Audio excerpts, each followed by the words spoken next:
Welcome in, everybody. Good.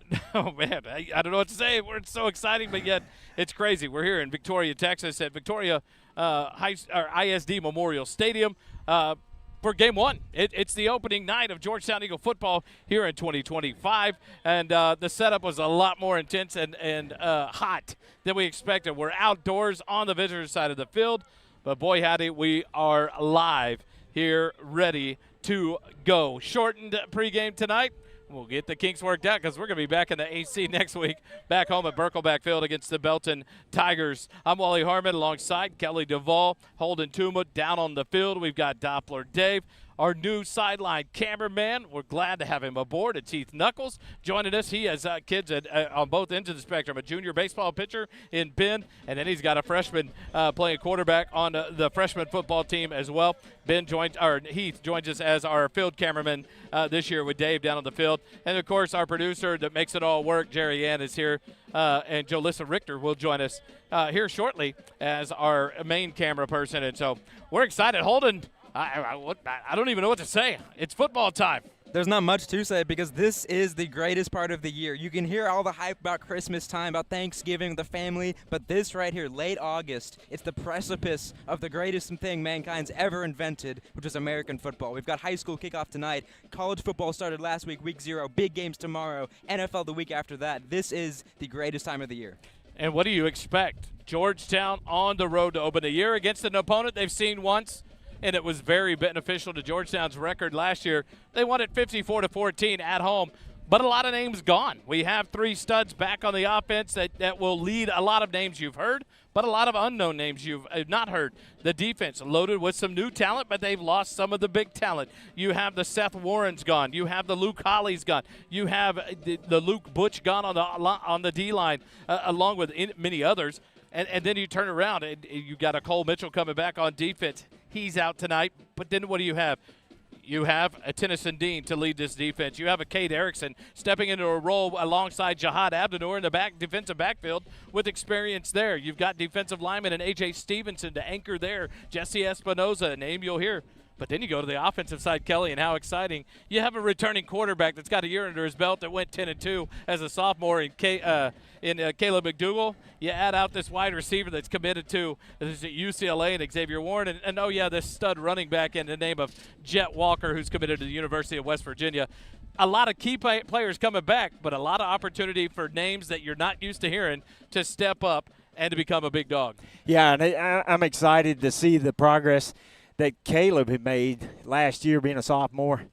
He still did a phenomenal job as a sophomore. But talking to Coach, it was fun to hear about the progress that Caleb has made this year. So it's going to be fun to see how he, X-Man, and Jet operate this offense this season. Other names you'll hear on the offensive side of the ball, on the outside.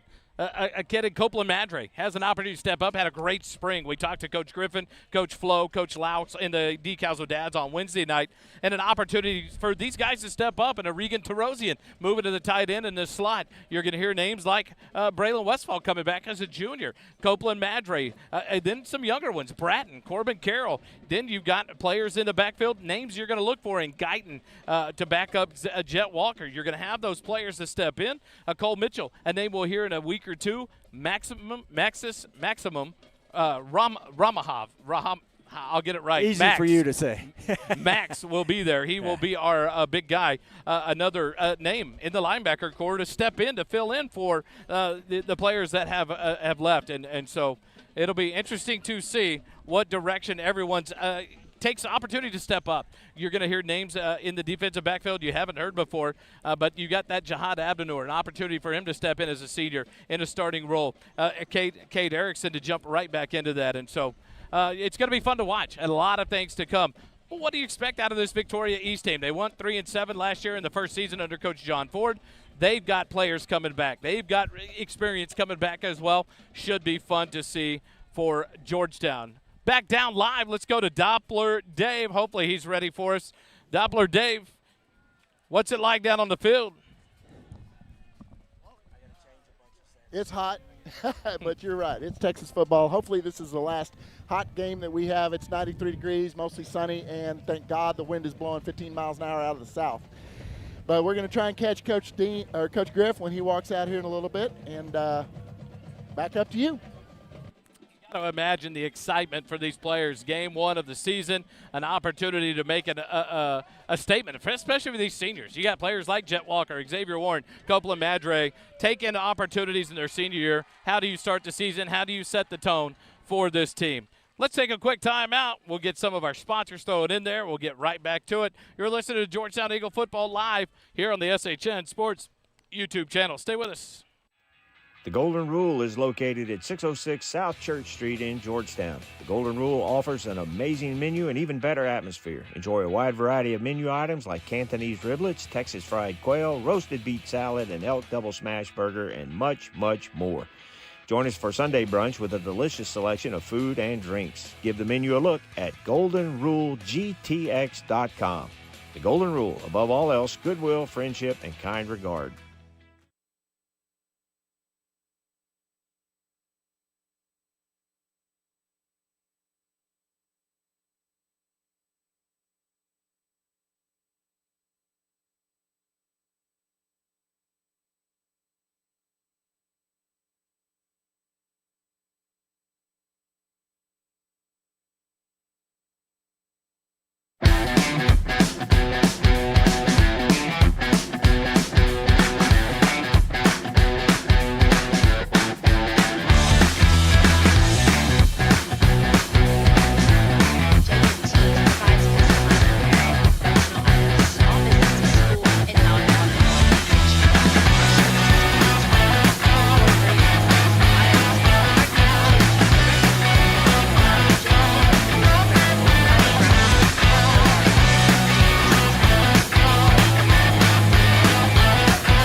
Georgetown team react. You're going to have some starters that are not in the lineup tonight. So how are these other players going to come in and take an opportunity that they have tonight that they're not used to having?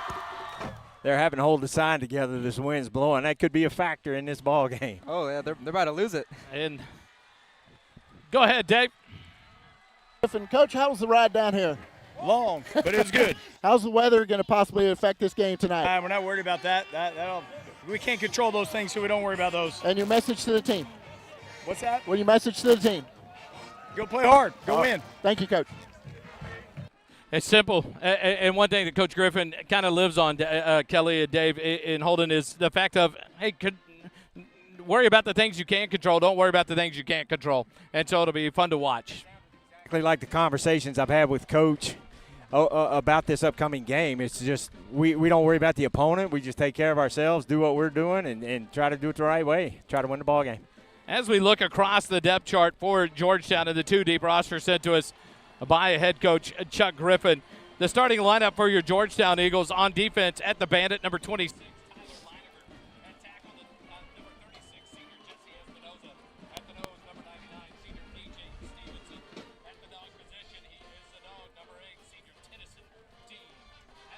Sam linebacker, number 11 is Cole Mitchell. He is out tonight. We expect to see some Malachi Miller in his spot. At the will linebacker, a senior, it's got to be a sophomore, I believe it is, number 38, and that is Maxim. I'm going to get it wrong every time until I talk to him. Rahamov. He is a sophomore. He's out tonight. Landon Hammett will be stepping in. And at the Mike linebacker, number 34, a junior, Gavin Smith. At cornerback, number 21, senior Jihad Abdinor. And at cornerback on the opposite side, number 13, is Cade Erickson. At the safety position, starting out, number 20, a junior, Reagan Bollinger. And on the other side, the junior, number 19, Johnny Decker.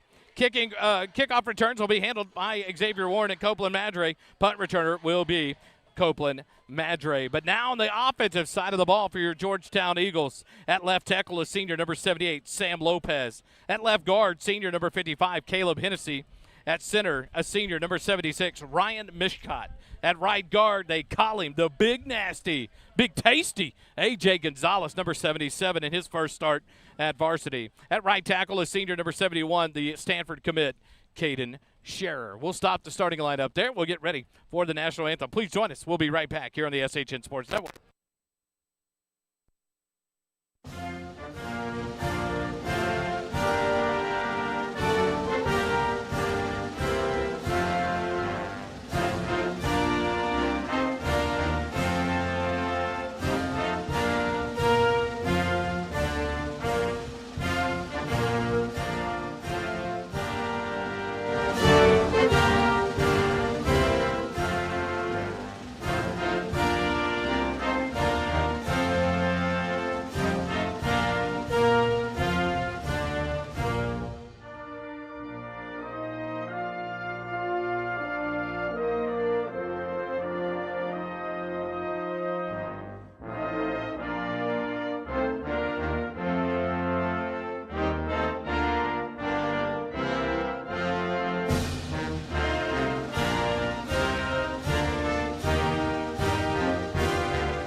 And you can close that.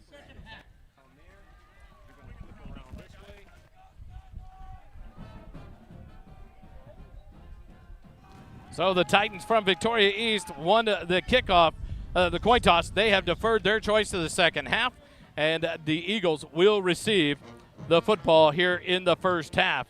Xavier Warren, Tennyson Dean, Sam Lopez, Caden Scherer, your captains for your Georgetown Eagles.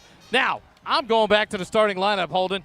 The starting lineup on offense for your Georgetown Eagles, because that's what we're going to see first. At left tackle, 78, senior Sam Lopez. At left guard, number 55, the senior Caleb Hennessy. At center, senior number 76, Ryan Mishcott.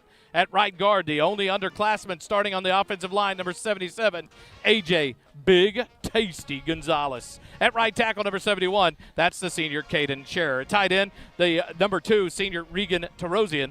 At wide receiver, on one side, number 4, Copeland Madre. On the other side, number 7, senior Xavier Warren. Slot receiver tonight, you also see Regan Tarosian there, along with John Turner, the senior, number 80. Behind the center will be number 12, junior Caleb McDougall. And in the backfield, you will see a mix of the senior, number 28, Jet Walker, but then he'll be spelled by Western Stewart and Zach Guyton. Holden, names you haven't heard, names you have heard. The mix is ready and primed to go here tonight. And you always expect some rust coming out of week 1 because you have the all offseason to practice to train to get into the kind of the game mode, but nothing matches that intensity when you actually take the field. So expect some early mistakes, but then they congeal and mesh together towards the end. Josh Kaput will kick off for the Titans, wearing number 30 in the all-red uniforms for the Titans. And we are underway here in Victoria, Texas. Ball fielded on the far side, 10-yard line, 15, 20. Jumping over the pile past the 25, up to about the 27-yard line. Come the Georgetown Eagles. That kick was fielded by number 23. It looked like Liam Nelson, the senior defensive back. And the Eagles will take over 1st and 10 at the 27-yard line. Kelly, thoughts? This offense, they come out smooth, they come out firing. I think they're going to hand the ball maybe to number 28 if he's on the field. They'll probably use him a little sparingly tonight, but to be honest, I have no idea. Here come the Eagles out to the far hash mark to start the first possession of the 2025 season. Mishcott over the ball. 1 receiver right, 3 receivers left. Jet Walker offset to the left of Caleb McDougal in the shotgun formation. 1st and 10. Now in motion goes Copeland Madre. Snap will go back. Caleb McDougal looking long, and he's going to hang one up, and there's Xavier Ward wide open, just outside his reach, incomplete, as he got behind the defender, and the incompletion will bring up 2nd and 10. I think they take a big shot to start it off. They did. And I have a replay of it. Would you like to see the replay? I would love to. All right. On our replay, we are excited that we will have some replays this season. Hopefully it'll happen quick enough, but you see right there at the end, it just can't quite pull it in. So back to action, 2nd and 10, turn, handed off, Jet Walker left side. He's going to split defenders and get some help going forward up to 34-yard line. And so a nice first carry for Jet Walker on the season, enough for about 8 yards, and it'll bring up 3rd and 2 for the Eagles, make it a 3rd and 3 for the Eagles. Almost looked like Copeland Madre took him down himself there. A little bit of friendly fire. That and grabbing him and helping him across the way as well. So it's fun to watch here. But Copeland Madre, Kelly and Holden, we talked about this in amongst ourselves, had a great spring. Came off a shaky playoff experience when he got pulled up last minute, but did some good work in spring ball. Excited to see what he could do for Georgetown here in the early season. Yeah, I'm anxious to see what these younger guys that don't have a lot of experience are going to do early on. 3rd and 3, handoff in the backfield, and Jet Walker's going to be stacked up and taken down for a loss. They read that one right as soon as he got the ball. He was hit and dropped back to the 32-yard line, and that'll bring up 4th and 5, and Georgetown's going to be forced to punt here in their opening possession as it stalls out on the first 3 and out of the season. So it'll be interesting to see how this team, the defense, responds. And now Georgetown punting into that wind. Dave, you talked about it, a 15-mile-an-hour wind. How much does it affect the kicking game here? The kick is underway, short, high, and it's going to be knocked down out of bounds. It'll bounce into Titan territory and go out of bounds about the 45-yard line. So Victoria East will have the ball 1st and 10 at their own 45, 10:23 remaining here in the first quarter. So it'll be interesting to see how this defense responds. And Wally, that wind is blowing from stand. From the visitor stand over to the home side. So that's going to be interesting to see how that pans out, like you said. Folks, we got some new equipment that we're working with, so we're testing parameters. Please be patient with us. The Titans come out 1st and 10 at their own 45-yard line. It looks like they're in a wildcat formation here. Now we got the quarterback. Should be number 5, Dedrick Calls. He's going to throw a little screen to the left. Pass complete. A block out there, and he gets hit at the 50 and then knocked out of bounds on the Georgetown side of the ball at the 48-yard line. And that'll bring up 2nd down for the Titans. Big hit over there, but they got a good gain there. Going to have 2nd and about medium after that little quick swing pass out there. I thought they had it covered, but able to make a good gain. Holding that hit, is that by our safety Bollinger? Yes, Regan Bollinger came up and smacked him, and it was a gain of 7. A good call on the screen pass to try to immediately negate the pass rush and the ferocity of this Georgetown defensive line. And Victoria East is going to probably have to do some more tricky stuff like that if they want to continue moving the ball down the field consistently. They mark it at the 48 of Georgetown. 2nd and 4 for the Titans.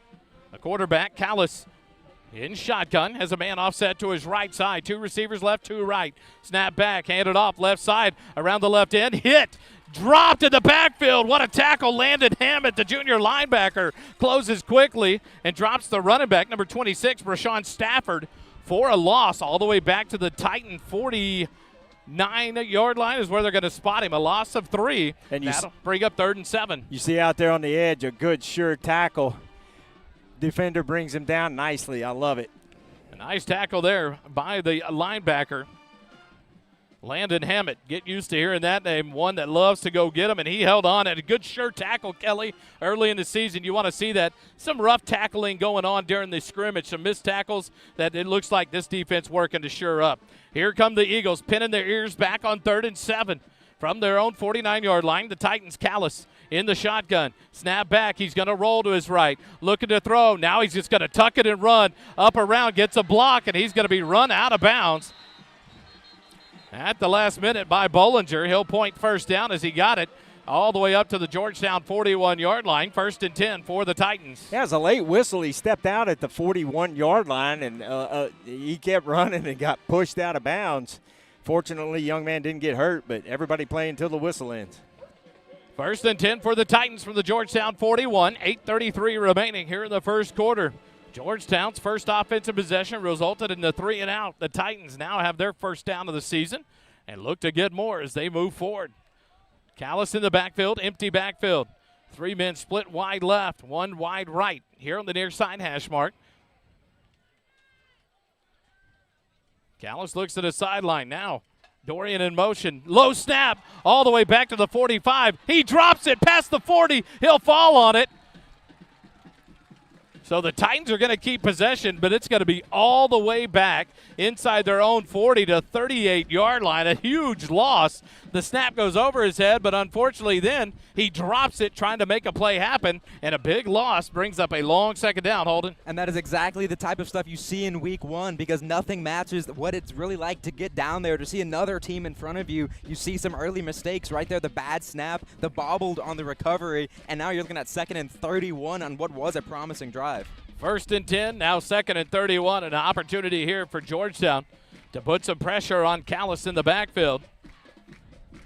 But that's it. What do you expect from both sides of the line? How many of your returning starters are there? The center, that's a touchy position. You got to keep it safe from mistakes. And a big one there for the Titans. Snap back to Callis, but a whistle comes in right before the snap, and it's going to be a delay of game. So this 2nd and 31 now, Kelly, is going to be 2nd and 36.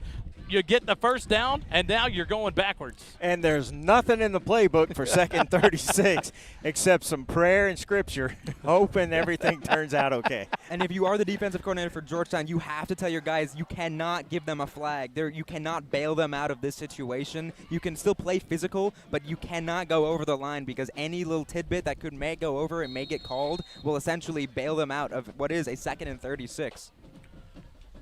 Titans in the huddle. Play clock down under 19 seconds as they break the huddle here. Callis will have 1 man split wide left, 2 wide right. Middle of the field on 2nd and 36 from their own 33-yard line. Now the tight end in motion to the right side. Callis has a running back offset to his left. He was leaning in motion. Here comes the blitz. And now Callis is going to break some tackles and now hit from behind, but he gets all the way back up to the 48-yard line. So a big 15-yard gain on 2nd and 36 will bring up you say it's not manageable, but a big gain on 36 yards needed for a first. You got 15 of them back there. Still 2 downs here for the Titans. Good run by Callis, and he was able to escape a couple of tackles there, and at the end he just gets brought down, but I thought he might get that 2nd 36. The Titans in no hurry. Callis takes his time looking towards the sideline. When he joins the huddle, it's 15 seconds left on the down clock. So now we see why they had the delay of game. They're breaking the huddle now, and now a late guy coming out of the huddle, another one coming in. 7 seconds on the down clock, and Coach John Ford's going to have to burn his first time out of the first half. 1 or 2 as well. So, yeah, there's the flag. Did they not call timeout? It looked like Coach Ford went over to say timeout to the sideline official. he never blew the whistle. The back judge is now throwing a flag, so we're going to see what's called here. It's either going to be 3rd and 26 or it's going to be 3rd and 21 with a timeout burnt. We'll see what they honor here. But nonetheless, they're going to take a break. I saw the referee motioning to the back judge, like, throw the flag, throw the flag. So I think that's why the back judge threw it, because his boss said throw him. Now we'll listen for the referee's call here. It was a timeout. No flag on the play. Timeout for Coach John Ford. Let's take it with him. Eagle football returns in a moment here live on the SHN Sports Network. Every first quarter this season is brought to you by Nathaniel Funk, your Leander, Georgetown, Edward Jones financial advisor at 1640 Highland Falls Drive, Suite 801, Leander, Texas 78641. Learn how he can help you with your financial goals. Visit edwardjones.com/Nathaniel Funk for more.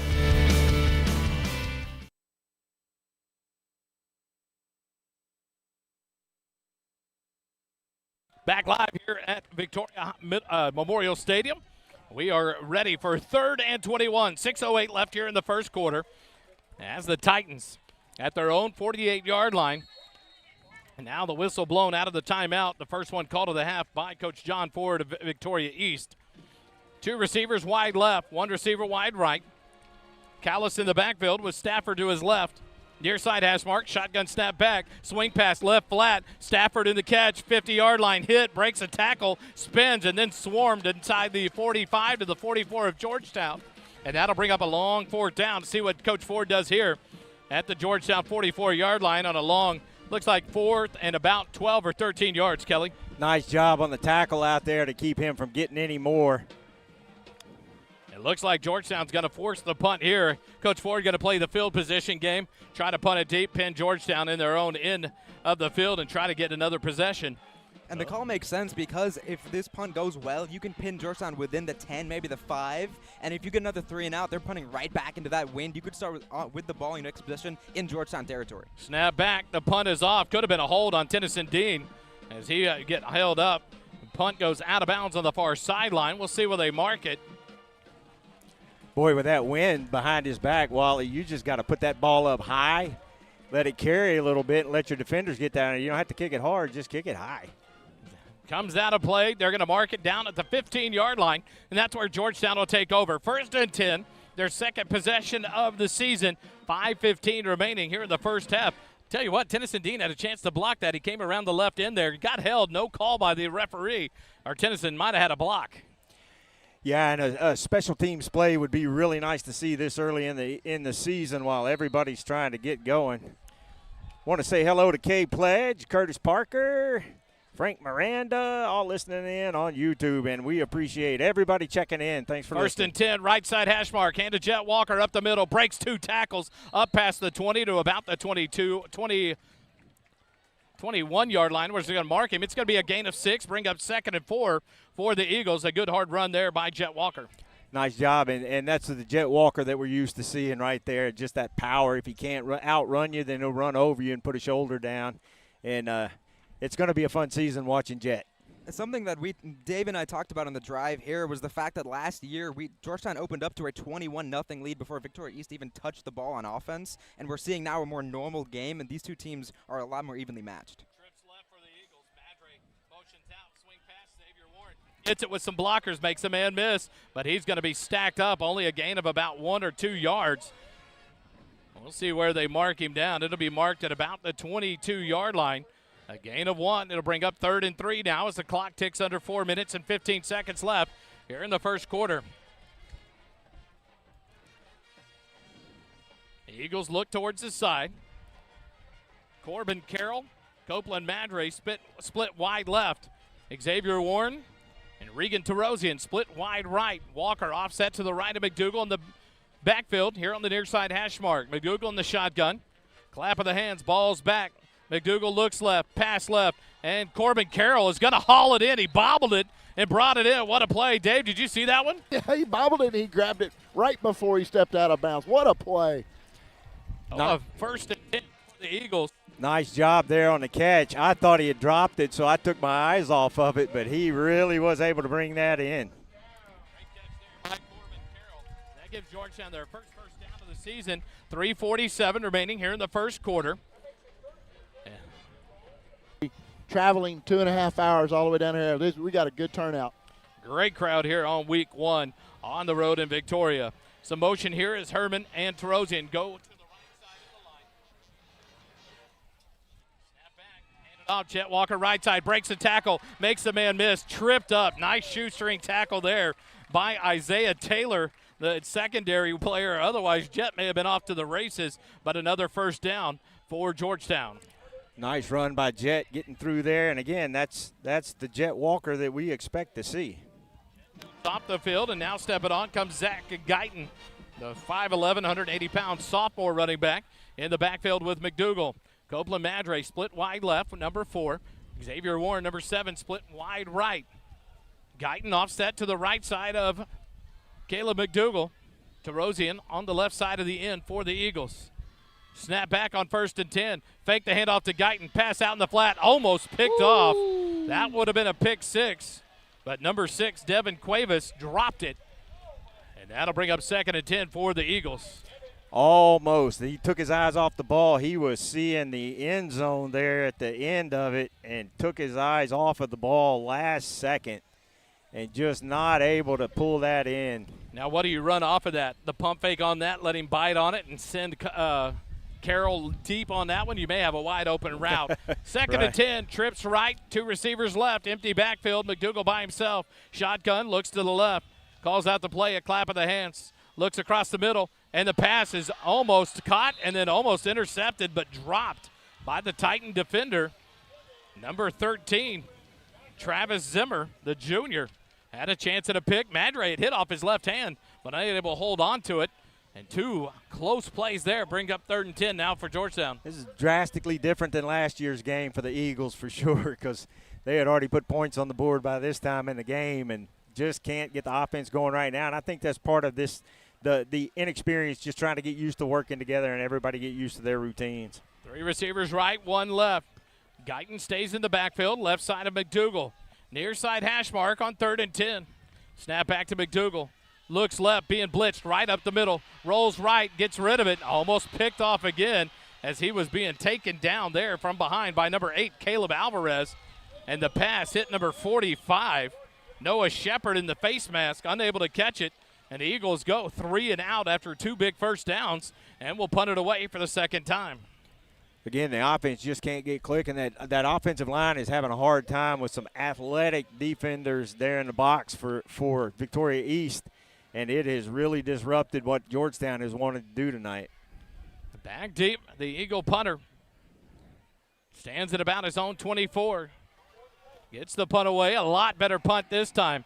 Back to field at Dorian. Fields it at the 28 to the 30, falls down about the 32-yard line.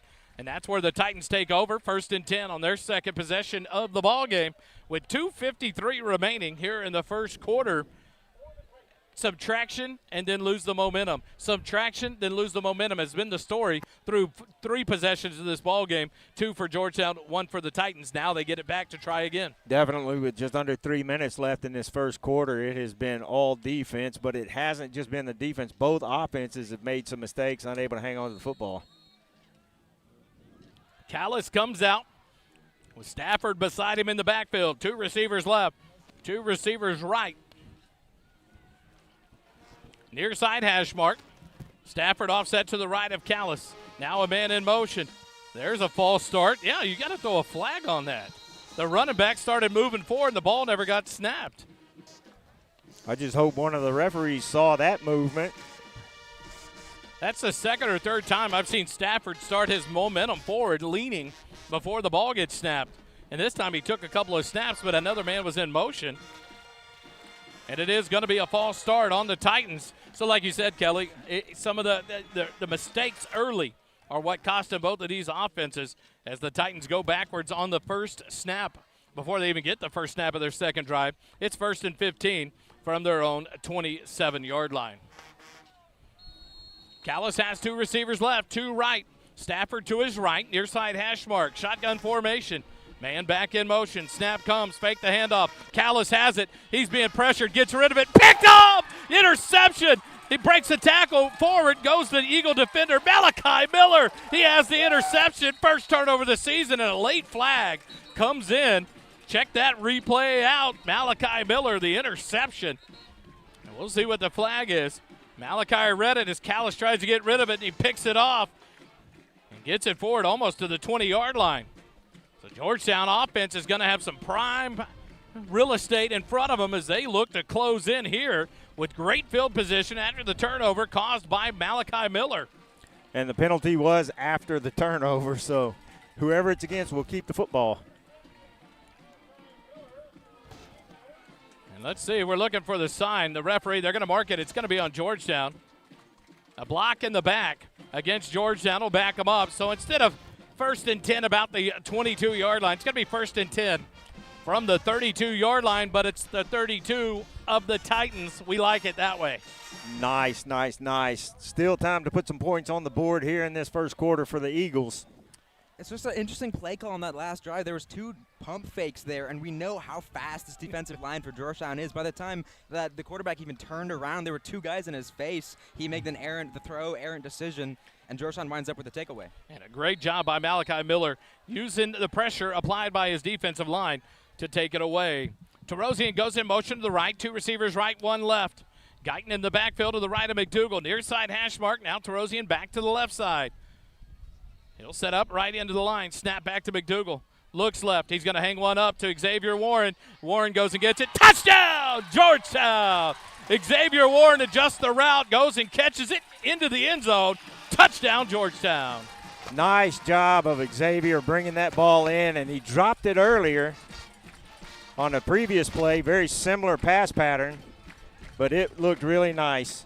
And this is a concept you see a lot in every level of football. There's a quick change, a turnover. The offense that gets the turnover takes a shot. They challenge the defense right away to come back in and focus on their assignment. That time, Victoria East caught sleeping. A big play touchdown.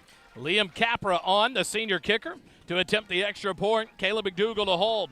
Snap is back. The hold is down. The kick is up. And the extra point is good. 2:32 remaining. Uh-oh, there's a flag. They're going to redo this one, it looks like. Illegal substitution, possibly?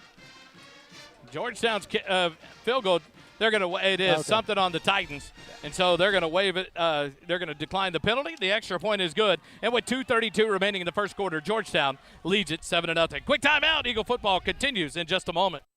Instant replays are brought to you by J. Byron Custom Homes. J. Byron Custom Homes is an established home builder that is expanding into more areas of Central Texas, including Georgetown, Cedar Park, Leander, Marble Falls, and more. Whether it's a new custom home or a remodel of an existing home, J. Byron can meet and exceed your expectations. With over 50 years of building experience, J. Byron Homes will work hard to see that you have the house you want to call home. J. Byron Custom Homes, exceptional craftsmanship with a personal touch. For more information, visit our website at jbyronhomes.com.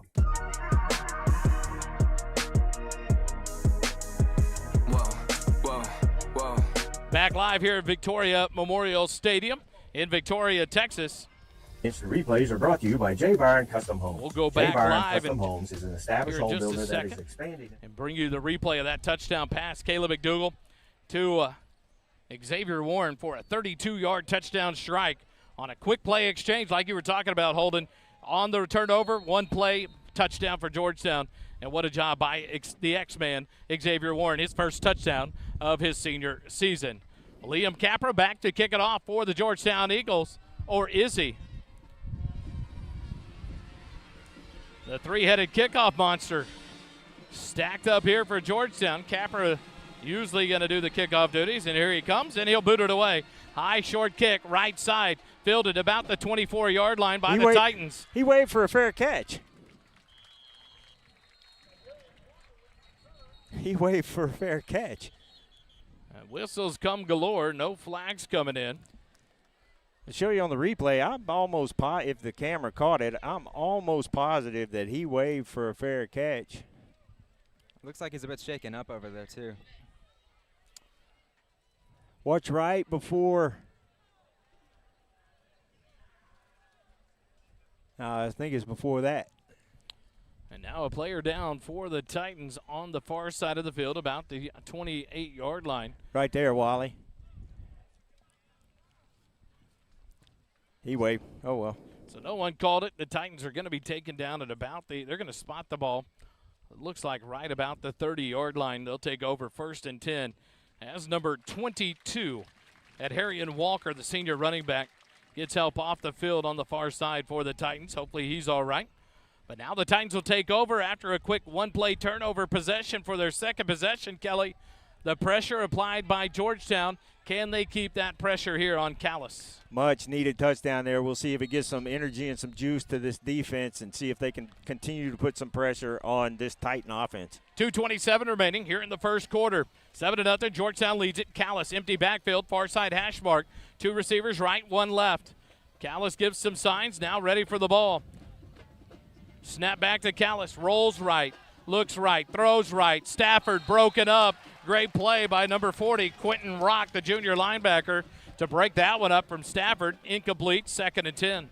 And that's a lot more resemblant of the type of passes I expect to see from Victoria East. It's a snap, and then it's a rollout to move the pocket to kind of negate the Georgetown pass rush. But that time, like you said, a great play by Quentin Rock to go in the pass a little bit behind him, and he uses that to his advantage to get a hand in there and break it up. 2nd and 10 from their own 30-yard line. 2:22 remaining in the first quarter. Callis in the shotgun. Far side hash mark. No receivers left. 2 receivers right. Stafford offset to the right side of Callis in the backfield. Snap back to Callis. Drop back. Screen to the right. Tipped. Stafford has it, but he's hit. Breaks it and gets forward to about the 32. But great job there by Gavin Smith. He had the initial contact, and Stafford squirmed out of it. But there's Tennyson Dean. Quentin Rock cleaning it up. It's 3rd and 8.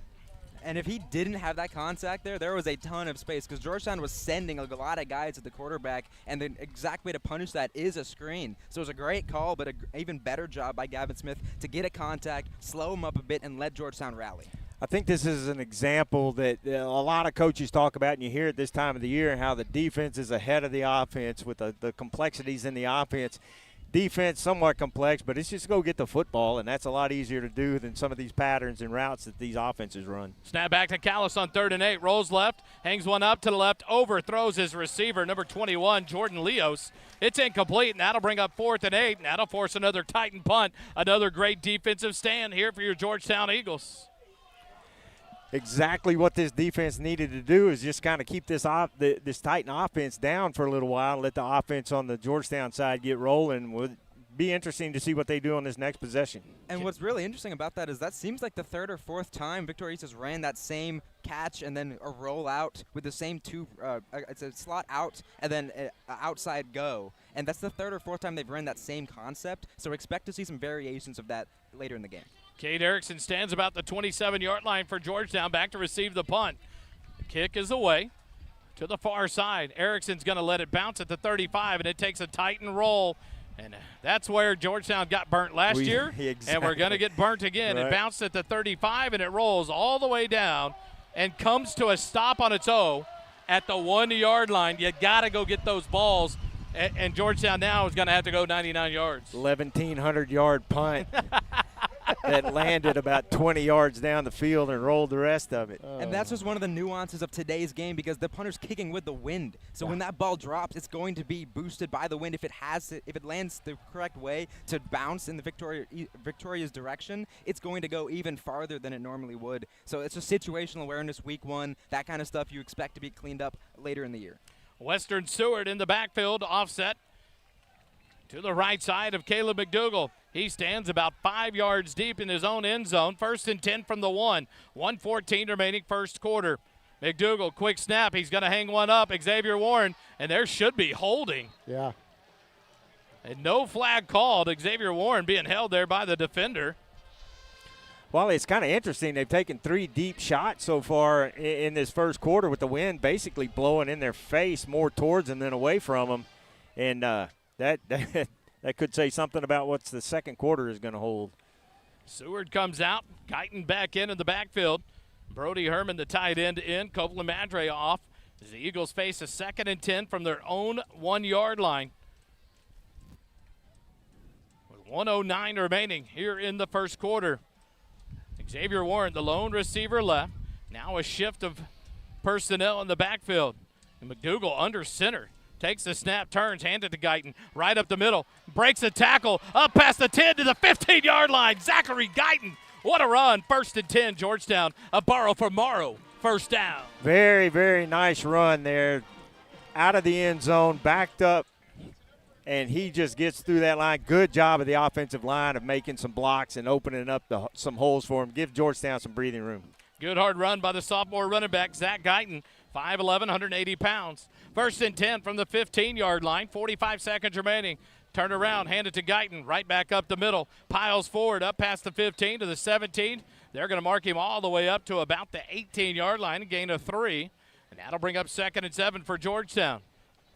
And someone tells me Georgetown's going to let this clock go and in the second quarter get the benefit of having the wind at their backs rather than continue trying to throw into it. 2nd and 7. They do not have to snap it before the quarter runs out. 20 seconds on the game clock, 23 seconds on the down clock. Copeland Madre spit wide left. The Eagles taking their time here, giving the signals. And it looks like they're just going to let the clock run out. They go back into formation with 4 seconds left. And the first quarter comes to an end. 7-0, Georgetown leads it after 1. A lot to fix, a lot to work on, but no matter what, you're leading the ball game over the Victoria East Titans. Let's take a timeout. Eagle football continues in a moment. At Mesquite Creek Outfitters, we bring community together in a casual environment to share the love of gear and apparel, great drinks, and friendship. Located at 704 South Austin Avenue in Georgetown, Mesquite Creek Outfitters is the place to enjoy our drinks and light food menu, shop our unique men's and women's apparel, and visit with friends and family. Visit the website at mesquitecreekoutfitters.com or stop by and say hello. MCO is proud to sponsor First Responders Broadcasting presentation of Georgetown Eagles football.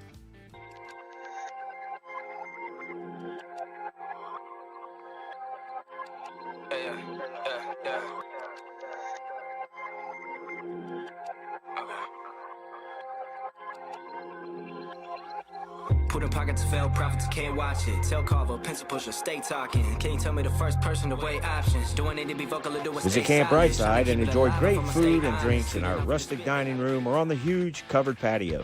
Camp Brightside is not just great food and drinks, but unmatched atmosphere that includes outdoor games, a wiffle ball field, and outdoor stage. Camp Brightside is located at 8701 Ranch Road 2338 Williams Drive, near Ronald Reagan Boulevard. Camp Brightside is the host of the Eagle Nation Coaches Show each Wednesday at 6 p.m. For food and fun like nowhere else in Georgetown, visit Camp Brightside and stay a while.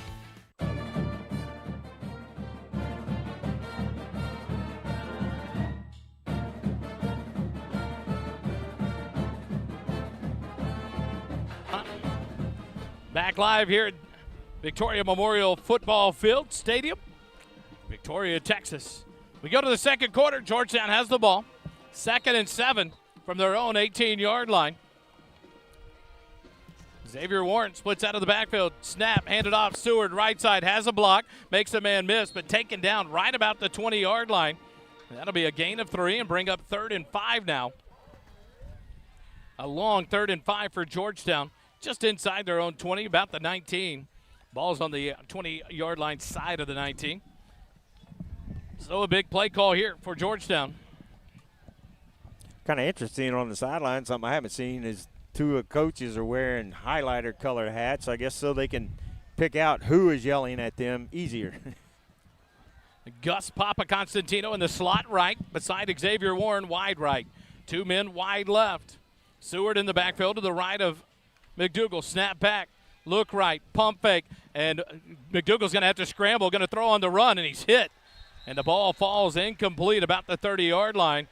If McDougal could have got it off quick, he may have had Xavier Warren down the sideline, but it goes incomplete, and that'll bring up 4th and a short 6, and Georgetown will punt. I don't know what happened, but I think Xavier was coming back trying to help out on a scramble drill, and I looked back at McDougal and then looked back at Xavier, and he had fallen. I don't know if he got pushed or tripped over something, but 30-yard line may have got him. Johnny Decker back to punt it away, stands at his own 5-yard line. Number 1, Zion Dorian back to receive the punt. Nice punt here. It'll land at the 35, 30. Picked up at about the 25. Dorian loses it. Back to the 20. Back to the 15. Reverse field. Seward falls down. Here comes Dorian near side. 25. Illegal blindside block right there by the Titans. You hope Terosian's all right. A cheap shot by number 45, Noah Shepard of Victoria East. And he was flagged immediately right inside of the line judge. He may be kicked out of the ballgame for that helmet-to-helmet. Terosian luckily up and not hurt. Fans not happy here on the near sideline after that illegal blindside hit there. Yeah, and he got popped good. You can see he just gets absolutely smoked. Yeah, you can see it coming from behind the bleachers. There's one thing you don't just cheap hits you don't like. They've taken it out of the game for a reason, to not hurt people and not end somebody's season. And right there, luckily, Regan Terosian able to get back up under his own power, and Noah Shepard heads off for the Titans. But a big penalty after the muff punt by Dorian. Now the Titans backed up inside their own 15, down to the 13-yard line, and it'll be 1st and 10 for the Titans. 10:54 remaining here in the first half. 2 receivers right, 1 left for the Titans. Stafford in the backfield to the right side of the quarterback. Callis in the middle of the field. Snap back, handed off. Nope, fake. Swing pass, wide right. Caught at the 10. Tries to make a man miss, and then stacked up by a host of Eagle defenders at the 16-yard line. It'll be a gain of 3 and bring up 2nd and 7. Really nice job of pursuit out there on the edge. Once he caught that ball, he had no place to go at all. And Coach always talks about 9.590. 9.590. 9 helmets within 5 yards of the ball 90% of the time. Very good. That's good. We pressed Coach Laux on that at the math's hard. We put him under pressure at the decals with dads. 2nd and 7 for the Titans. 10:15 remaining. Callis has 2 men left, 1 right. Fakes the handoff to Stafford. Nope, gives it to him right up the middle, and he's stacked up after a gain of about 2, up to about the 18-yard line. That'll bring up 3rd and 5 now for the Titans. 10 minutes remaining here in the first half as the clock continues to run. Georgetown with the 7-0 lead. Really nice job there by the defense of just swarming, absolutely swarming to get to the ball carrier. And you see all the helmets around at the end of the play. Titans in a huddle. They'll break the huddle with 15 seconds remaining on the down clock. Callis sends 2 men left, no receivers right. Stafford to the left of Callis, far side hash mark. Ball snap back, handed to Stafford right up the middle. Cuts to the right, finds a lane, bounces outside, and he'll get outside the 30-yard line up to the 31 for a first down for Victoria East. Able to break a couple of tackles, not really strong tackles that he had to break, but able to bounce it outside. Nobody out there able to get that yardage for that first down, and that is a much-needed first down for this Victoria East team. 9:22 remaining here in the first half. The Titans have it 1st and 10 at their own 31. So they get themselves out of the jam inside their own 15-yard line after the muff punt with the penalty. Callis sends 2 men wide left, no receivers right. Stafford offset to the left of Callis, far side hash mark. 10 seconds on the down clock, snap back, handed off. Stafford right up the middle, popped and dropped. A gain of 2 up to the 33-yard line. Bring up 2nd and 8, but a good job there. Gavin Smith filled the gap, and they closed it down quickly on Stafford. Not Stafford, the running back there was number 32 for the Titans. That was Christian Franco, the junior. You see him just get stopped dead in his tracks. And that was another great play by the defense.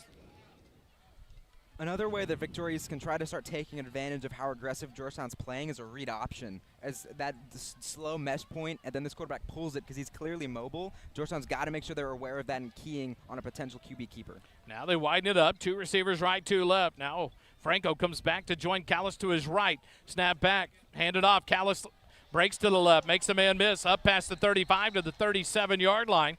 That'll be a gain of 4. Bring up 3rd and 4 now for the Titans. Clock continues to run under 8:25 remaining first half. And with the score like it is, Wally, neither team really has to alter anything in their game plan, just try to execute a little bit more. That's what we're seeing. We're seeing a lack of execution, and we're also seeing some pretty aggressive defenses on both sides of the ball. Georgetown able to take advantage of the turnover on their end of the field. when we were going the other way in the first quarter and put points on the board. Now the Titans are trying to answer, but this defense has a task here to hold these guys on 3rd and short. 2 receivers right, 1 left. Callis in the backfield, snap back, looks right, he's rolling right. He's going to cut back and run. He's hit and gets forward. That's enough for another first down as he was hit by A.J. Stevenson. But right at the 40, falls forward, and they're going to get him all the way up to the 43-yard line. That'll be 1st and 10 for the Titans.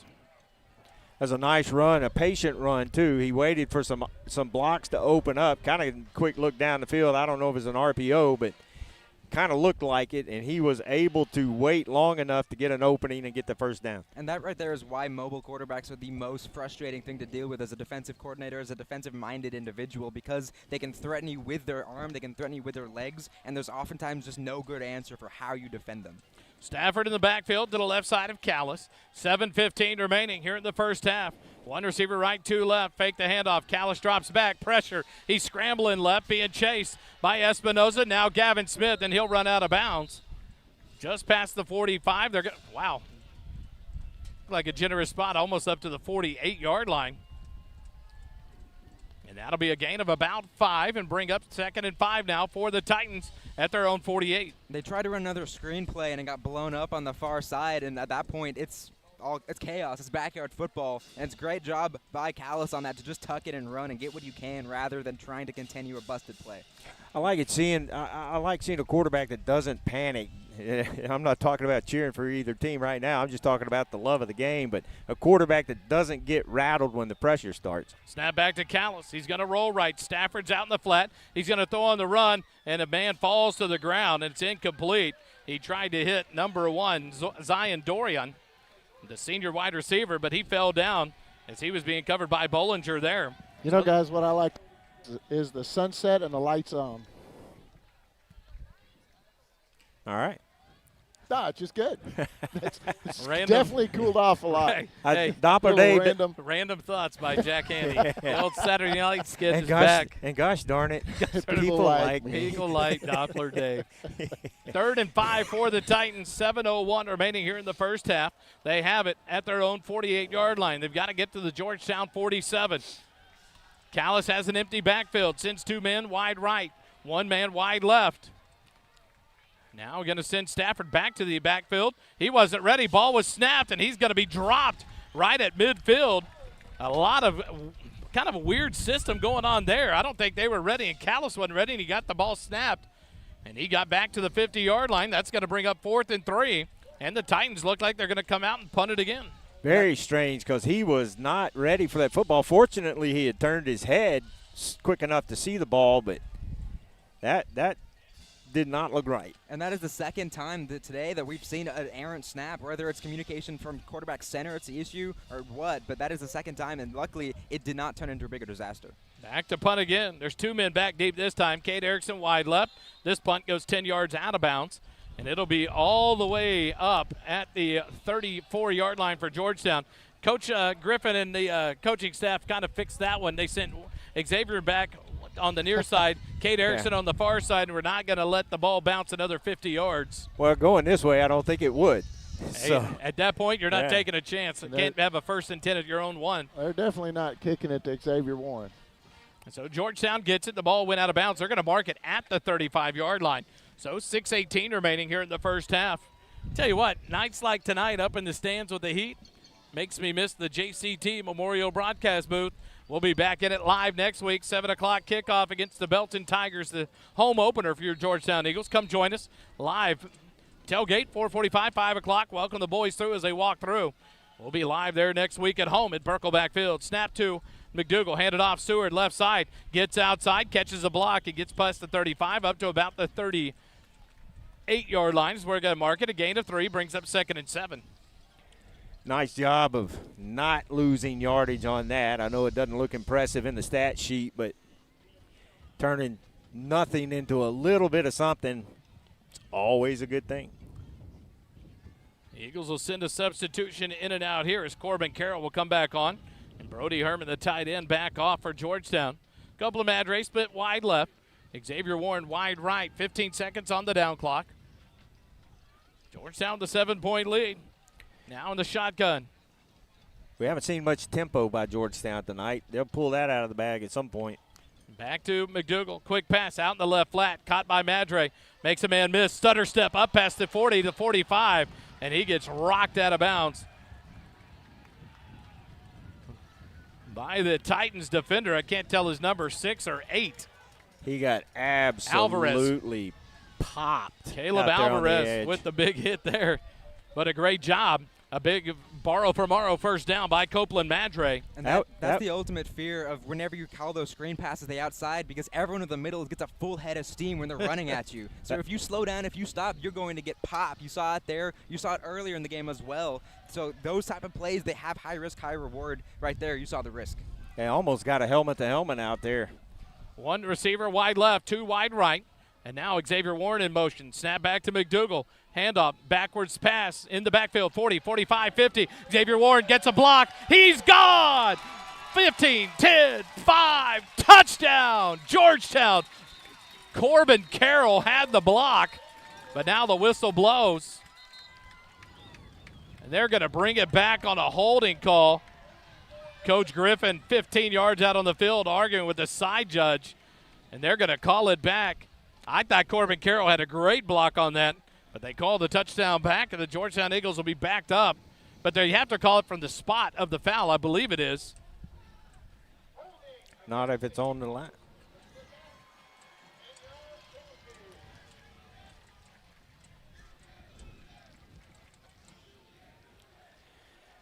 So it comes back. It'll be 1st and 10 for Georgetown at their own 46-yard line. Victoria East, nice. Their students nice enough to let them know that's against the rules. Told Corbin Carroll. It's all care and concern. You cannot do that. But unfortunately for the Titans, all it does is take the points off the board. Georgetown doesn't get too much punishment in yards-wise. They go back to the same spot because they called it right at the 10-yard mark for the holding. And so it sends us back 1st and 10 at our own 46-yard line. 2 receivers left, none right. Now Xavier Warren will empty out to the left. Swing pass out, but it's behind Warren. You got to go get that ball. Warren lets it go. Did it get recovered? Nope. The line judge is going to call it incomplete on the far sideline. But that was a touchy play there. If there were ever a replay, Kelly, that might be a good one to see. If I got it, we'll see. Let's check. Nope. A little bit late. Sorry. Still learning the system, folks. So to bring up 2nd and 10 from the 46 for Georgetown. 5:18 remaining here in the first half, a 7-0 lead. 2 receivers left, 1 right. Near side hash mark. Caleb McDougal. Now Terosian in motion to the right side. Snap back to McDougal. He'll hang it up. There's Xavier Warren. He's wide open. Catch made inside the 15-yard line. Can't deal with that speed, Xavier Warren, and what a job there by McDougal to hang that one up. A first down, borrow for Morrow inside the Graham & Sons red zone. Very nice catch, looking over his shoulder. Xavier did a great job of concentrating, watching that ball all the way in. Big gain. Here's tempo, turn, hand it, Guyton right up the middle, but he's hit and drop for a loss back to the 16-yard line. So that momentum got you nothing but a loss of 2 yards in a 2nd and 12 now. Clock ticks under 5 minutes now here in the first half. But something else to notice, back to that deep shot, if you're able to see the ball, the arc, much prettier with the wind at McDougal's back rather than him trying to throw into it. You saw a lot of wobblers. That time a beautiful pass led Warren right to the out of bounds, and a big play for the Eagles offense. 2nd and 12 now from the 16-yard line. 2 receivers left, 2 right.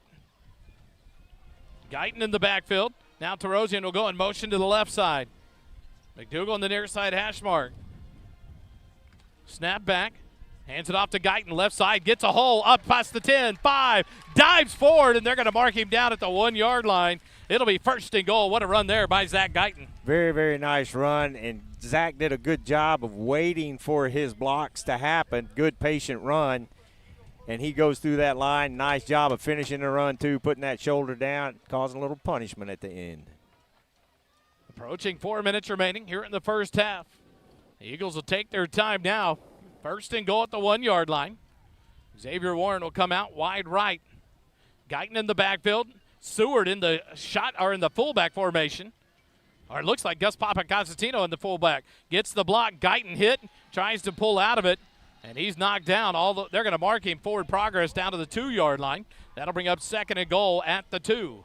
He got stuffed.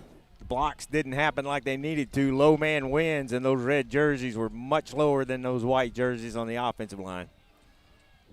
Look towards the sideline. 3:30 left here as the clock continues to run. Herman off. Madre back on. He'll go wide left. Xavier Warren wide right. Guyton stays in the backfield with McDougal on 2nd and goal from the 2-yard line. Constantino and Terosian move to the left side.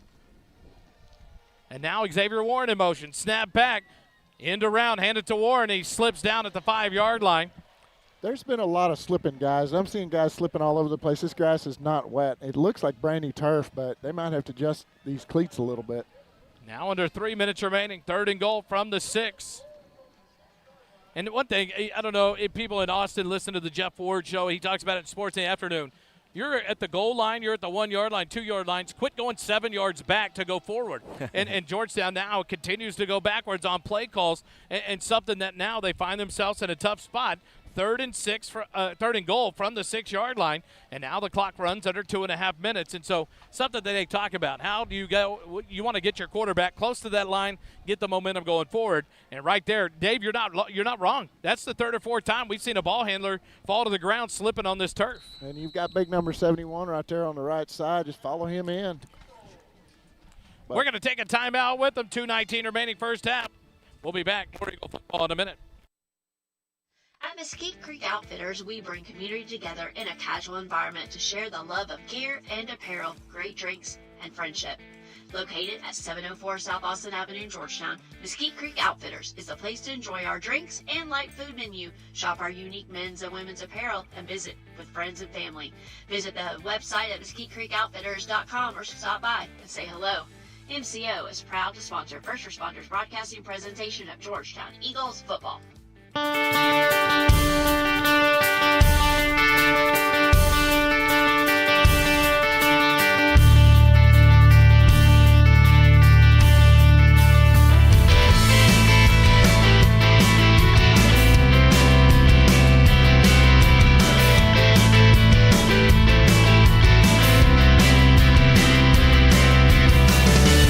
Yeah, it's been kind of frustrating. You know, the offensive coaches especially frustrated on both sides of the ball with just not working right. That's execution. And again, a lot of experience on the Georgetown side of the ball.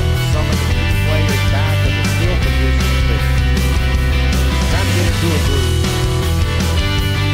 Up on the near sideline. Head down for 3rd and goal from the 6-yard line. 2:19 remaining.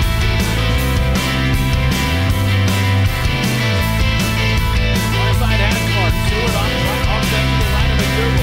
One receiver right to Madre. Warren wide left. Warren now in motion. Now back to McDougal. Stewart gets a handoff left side. Slips the tackle. Touchdown, Georgetown. What a run there and what a job. Hennessy lets up 2 of the defenders. And a touchdown for Georgetown makes it 13-0 with 2:15 remaining.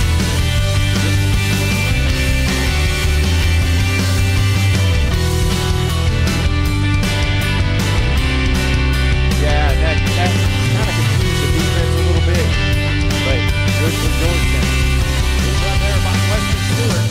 Eagles have a chance to make it 14-0. Here's William Capra on to attempt the extra point. McDougal to hold. Snap is down. Hold is there. The kick is up. And the extra point is good. 2:15 remaining first half. Georgetown opens it up to a 2-score lead. It's 14-0 Georgetown. Eagle football returns in just a moment. Instant replays are brought to you by J. Byron Custom Homes. J. Byron Custom Homes is an established home builder that is expanding into more areas of Central Texas, including Georgetown, Cedar Park, Leander, Marble Falls, and more. Whether it's a new custom home or a remodel of an existing home, J. Byron can meet and exceed your expectations. With over 50 years of building experience, J. Byron Homes will work hard to see that you have the house you want to call home. J. Byron Custom Homes, exceptional craftsmanship with a personal touch. For more information, visit our website at jbyronhomes.com.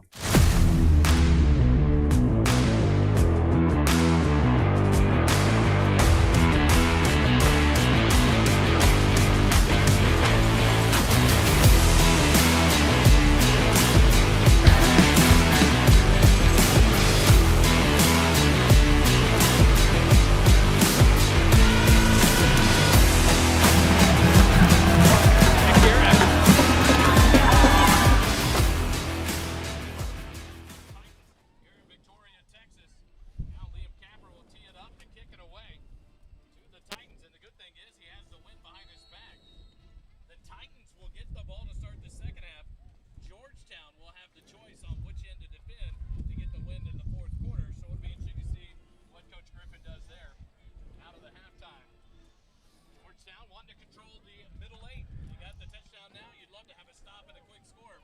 I might onside kick this. Give your defense a chance to do some work. Capper tees it up. He approaches. Now a whistle.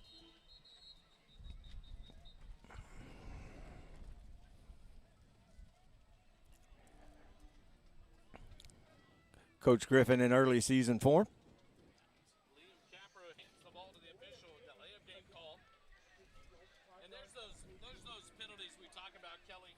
And happened in the first game. Yep. Costly. The false starts, the delay of games, things like that. Coach Griffin not happy.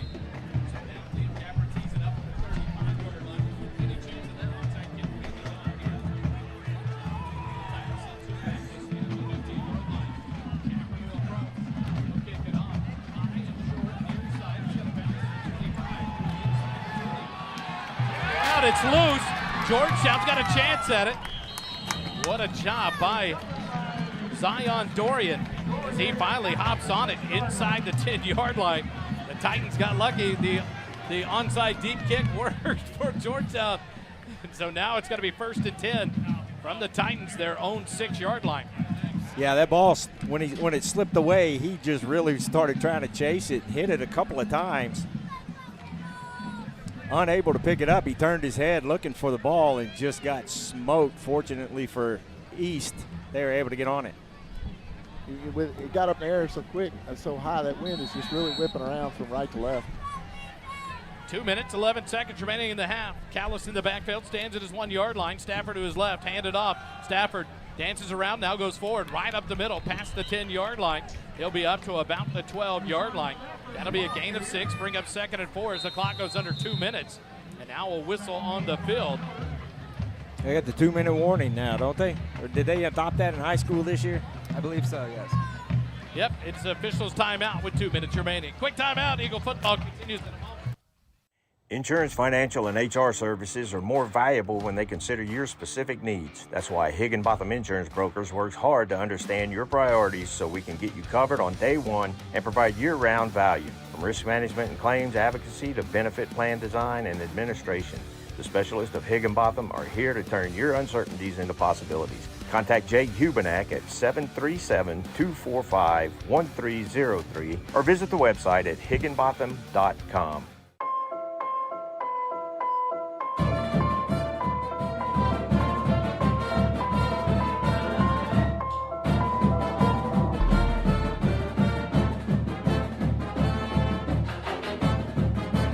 Back live here at Victoria Memorial Stadium in Victoria, Texas. 2 minutes remaining here in the first half. The Titans of Victoria East have it 2nd and 4 from their own 12.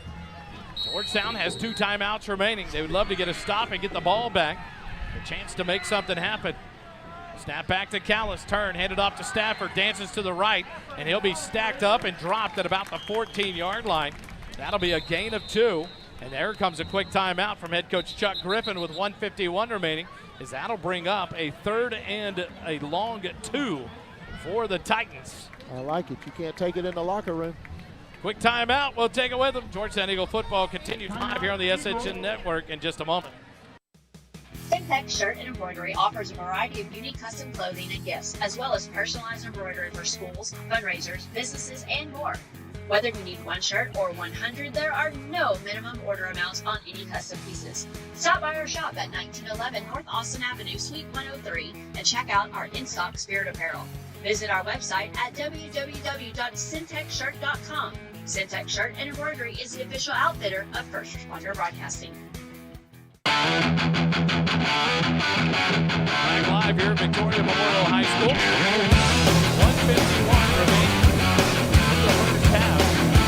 Sound leads it 14-0.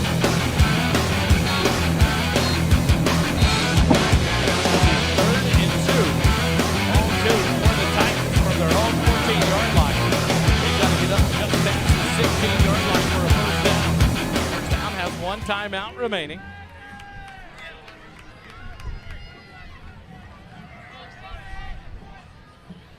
Callis in the backfield, empty backfield, 2 receivers left, 1 right. Far side hash mark. Callis stands at about the 10, 9-yard line. Now a man in motion, snap back, handed off, end around, cuts back up to the 15, to the 16. It'll be enough for a Titan first down. They're going to give him a generous spot up to the 18-yard line. 17 on one side, 18 on one side. They'll give it the 18-yard line. And it'll be 1st and 10 for the Titans, 1:45 remaining. We'll start the clock back up now that the chains are set.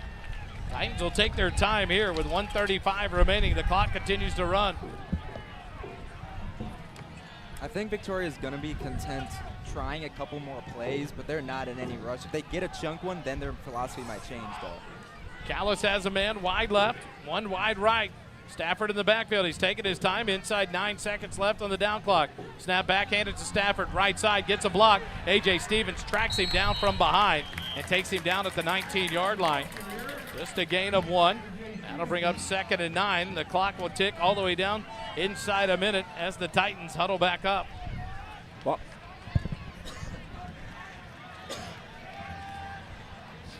sorry about that.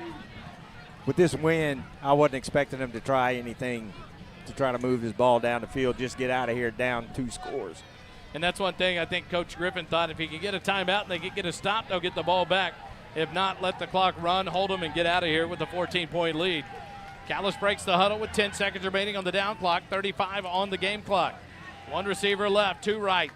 Snap back, handed to Stafford, left side. Outside the 20, breaks out wide, gets past Jihad, will take him out of bounds at about the 29-yard line. Nice run there by Stafford. They'll spot him up to the 30. It'll be 1st and 10 for the Titans with 24 seconds remaining. Now the Eagles will go to a prevent defense as they send back 3 safeties. This is going to be a very interesting dynamic as to what East calls here, because they still have 2 timeouts, 24 seconds. They haven't been able to pass the ball super well, especially down the field because of Georgetown's pass rush. But because they're not playing prevent defense, those routes are going to have more time to develop. Callis has 24 seconds left in the half. 1 receiver left, 2 right, handed off to Stafford right up the middle. And here goes the run up past the 35. And now Gavin Smith tries to punch it out, but can't. And they'll stop Stafford about the 39-yard line, just shy of a first down. And that will let the clock run out here on the first half. At the end of 1, it's 14 for Georgetown, nothing for Victoria East. We'll go to the halftime. We'll get the Georgetown band, the Georgettes, some halftime stats, and Eagle football will continue in a moment here on the SHN Sports Network. Syntex Shirt and Embroidery offers a variety of unique custom clothing and gifts, as well as personalized embroidery for schools, fundraisers, businesses, and more. Whether you need 1 shirt or 100, there are no minimum order amounts on any custom pieces. Stop by our shop at 1911 North Austin Avenue, Suite 103, and check out our in-stock spirit apparel. Visit our website at www.syntexshirt.com. Syntex Shirt and Embroidery is the official outfitter of First Responder Broadcasting.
down to the church road is arrangement. We have craft and arrangements completed by Kids Beach, and Rollins, Jackson, and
Good evening, ladies and gentlemen, and welcome to the Titan Band and Golden Saber Halftime Show.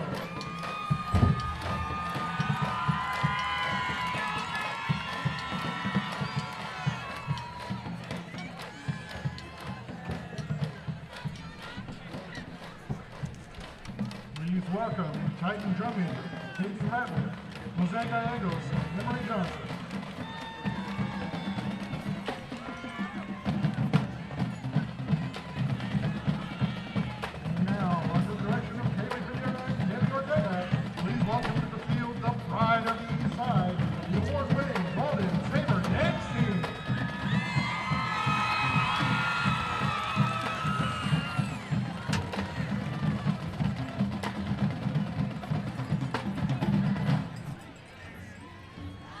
Golden Saber officers are Senior Lieutenant Madison Williams, Senior Lieutenant Ava Chavez, Senior Captain Alexandra Williams, Senior Captain Adriana Garcia. The Golden Saber of the Week is Elena Barron. Spirit Saber of the Week, Naomi DeGarbier. Now, put your hands together as our Sabres perform a palm routine to Jesse J's Bang Bang.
Pushers Chicken, Lane King Incorporated, and Helping Hands Handyman and Renovations LLC. Thanks, sponsors.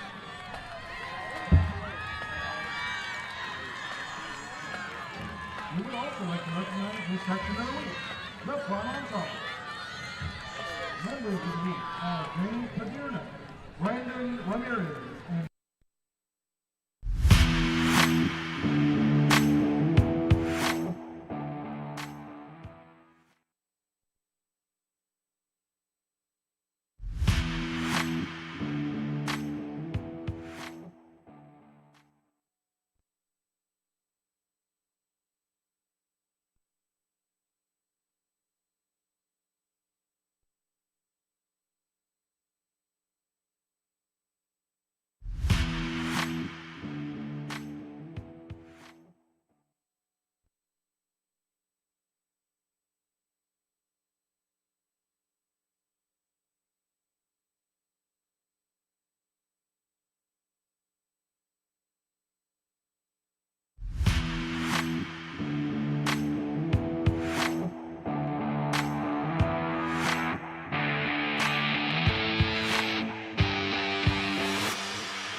Your local lender. With over 22 years of experience, Blair and his team are here to guide you through every step of your home journey. Whether you're buying, refinancing, or pulling equity out for debt consolidation or home improvements, when you think mortgage, think Blair Hogue with the Hogue team. We are conveniently located on the square in Georgetown. Visit us today or call 512-717-9912 and let's get started on your path to home ownership.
Holden's first half stats, the third quarter, and post-game wrap-up are brought to you by Graham & Sons Land and Cattle. Graham & Sons is a cow-calf operation here in Central Texas, growing calves, cotton, corn, and wheat for commercial customers.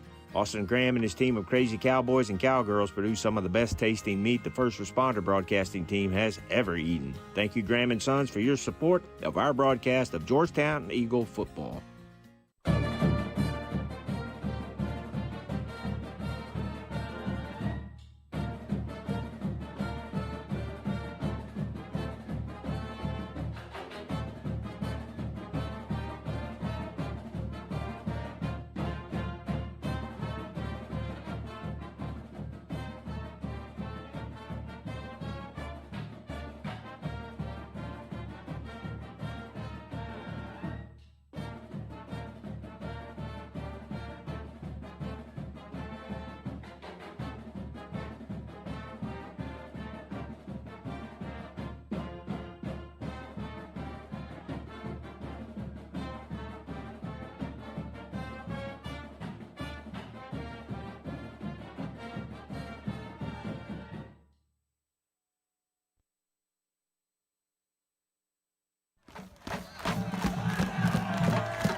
back here live at Victoria Memorial High School for some halftime stats with Holden, and brought to you by Graham & Sons Land and Cattle. And Holden, not the explosion that we saw last year against Victoria East to start the year, but it's still a 14-0 lead at halftime, exactly where you want to be if things aren't going to be great, as long as they're good. And this team at least playing well where they've got to, the defense doing their job. Yeah, as a reminder, last year that first game opened up with a 37-0 first quarter in the favor of Georgetown. So obviously a completely different ball game here. But like we've touched on throughout this first half, a lot of new faces on both sides of the ball, and we're seeing that inexperience in a week 1 matchup. It's on the road. Long drive to get here, and it's a high emotional impact type situation where you have a couple senior guys trying to lead a relatively inexperienced group on the road. That's a challenge. But as for statistics, like you can imagine, there's not a whole lot that's really eye-popping. Caleb McDougall right now, 5 of 12, 86 yards, that 1 touchdown, the deep bomb to Xavier Warren, who really is the only player who has some kind of statistical anomaly. He's 3 for 73 with that 1 score right now. One of my keys coming into this game was actually who's going to step up as the wide receiver to Xavier Warren to try to take some pressure off him. How would Georgetown scheme somebody open potentially? There's only been 2 other catches, one by Carroll, one by Copeland Madre. Right now, they're really struggling to get the ball in the air. They're also not being super effective with the ball on the ground. 13 carries, 59 yards, a 4.5 average. They've got some pop plays here and there to spark their offense, but right now those sustained drives just really aren't there. The execution for long periods of time has not quite been at the level we're used to seeing from this Georgetown offense. One thing you got to like is the fact of we talked about it, that quick strike momentum change. Georgetown gets pressure on Callis. The interception thrown, Malachi Miller picking it off, and Georgetown, after the block in the back, has it 1st and 10 at the 32-yard line. Boom, McDougall to Xavier Warren to start the scoring. You love seeing that, but then you want to see this offense kind of get settled in. How does that happen? How can it happen with limited action by Jet Walker?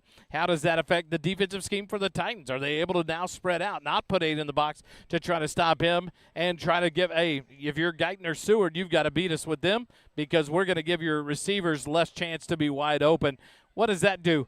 How does Georgetown respond to that? How do Guyton and Seward step up to that on new running backs to fill in when Jet Walker's not available?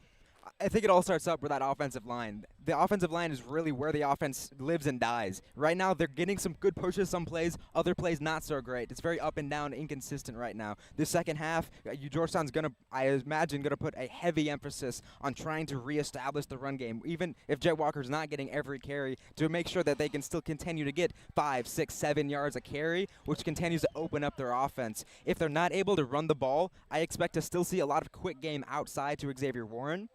Potentially another receiver with some speed to try to spread the defense out to open up the run game up the middle. Just trying to play some complementary offense until they can find a rhythm, find something to click, and then they can go to the races from there. One thing about this offensive line, you have 2 returners, one being Caleb, we'll get it right here in a minute, Scherer, and one being Lopez. You have your 3 interior linemen are all first-time starters in Mishcott, Hennessy, and Gonzalez, and so that plays into it. The first time to see the Friday Night Lights, the first time to see a defense that's not your same uniformed guys in practice over the summer, over the fall camp, getting ready to go on tonight's game. And so how does that come? What changes get made there in the sense of shoring up? Now they get some confidence in. I see the action. I see the speed. How do I react? Things to fix, things to work on, things to prepare for. That'll be interesting. Flip to the defensive side of the ball. You saw the Titans start to rush the ball a little bit more there. They are in no hurry in their offense. Huddle up, burn the clock, take their time. Callis can run with it, handing it off to Stafford. He started having a little bit of success there towards the end of the half. How did the defensive team and scheme for Georgetown change up to handle that running game? Yeah, like you said, right now, the really only offensive success Victoria has found is running the ball. They have 17 carries, 68 yards. It's just a 4-yard average, so not exceptional there. But passing the ball, they're 4 of 8 for 20 yards at halftime. They have not been able to sustain passes down the field because right now the Georgetown defensive front is winning the point of attack and getting after Victoria's quarterback Callis, and he's having to scramble a lot of these runs or run outside, and whatever throw he has, it's short, it's not high yardage. Not high ceiling, maybe a 4-yard pop, and then they're right back 2nd and 6, they run the ball again. So we're not seeing the explosiveness from this Victoria offense, which makes Georgetown's job as a defensive unit a lot easier because they can play ferocious, they can play fast. They don't have to worry about, okay, maybe we're not going to get home. They have, because Victoria has not established any kind of confidence that offensive line that they can hold up against Georgetown's pass rush. So Georgetown has everything going for them defensively. They're working, obviously, with a shutout going into halftime. You love to see that. Victoria does start with the ball. So this drive right here is going to be very key in establishing how the rest of this game is going to go, because if Georgetown can get another stop and get this ball back to the offense with a 2-score lead at a first half that went relatively quickly, not a lot of drives either way, the time can quickly run out in this game. Just under 2 minutes remaining here at halftime. An opportunity here to say congratulations to Georgetown Lady Eagle Volleyball. They went 3-0 today in round number 2 of the LISD Volleypalooza. They will play at 11:30 a.m. tomorrow at Georgetown High School in the main gym. I'll have the call live here on the SHN Sports Network. Pre-game 11:15. First serve 11:30 to bring you Georgetown Lady Eagle Volleyball. And we got to make sure we give shout-outs to our sponsors, the biggest being the Georgetown Lady Eagle Booster Club and Piedreros Western Wear, 4809 on Williams Drive. Proud sponsors of Georgetown Eagle Volleyball. CSCT, construction specialists at Central Texas. They are big sponsors of Georgetown Athletics, Georgetown Volleyball, and City View Bible Church. Talking about City View Bible Church stepping in, being a part of the community, immersing themselves to support student athletes, it's a good time to talk about grace. And we would love to have some grace extended for game number 1. Kelly did some work behind the scenes, but hopefully we got it figured out. If you guys could see our setup up here, there's a lot, which means there's a lot can go wrong. I think we're got it worked out, but please be patient with us. We're doing the best that we can, and with these high salaries that we get. Yeah, it's fun. We got the canopy taken down. The sun has set, so it's not as detrimental. But now we get ready for the second half. Quick timeout. We come back in second half action of Eagle football live here on the SHN Sports Network.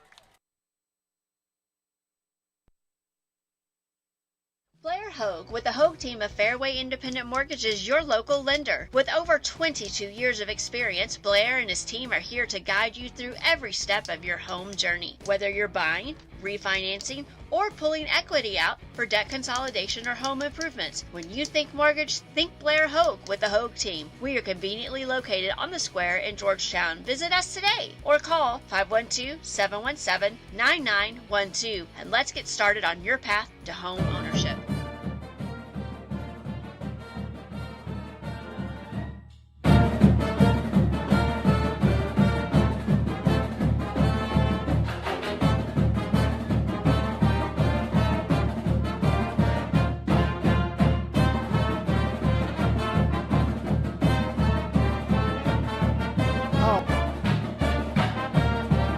Back live here at Victoria's Memorial High School football field.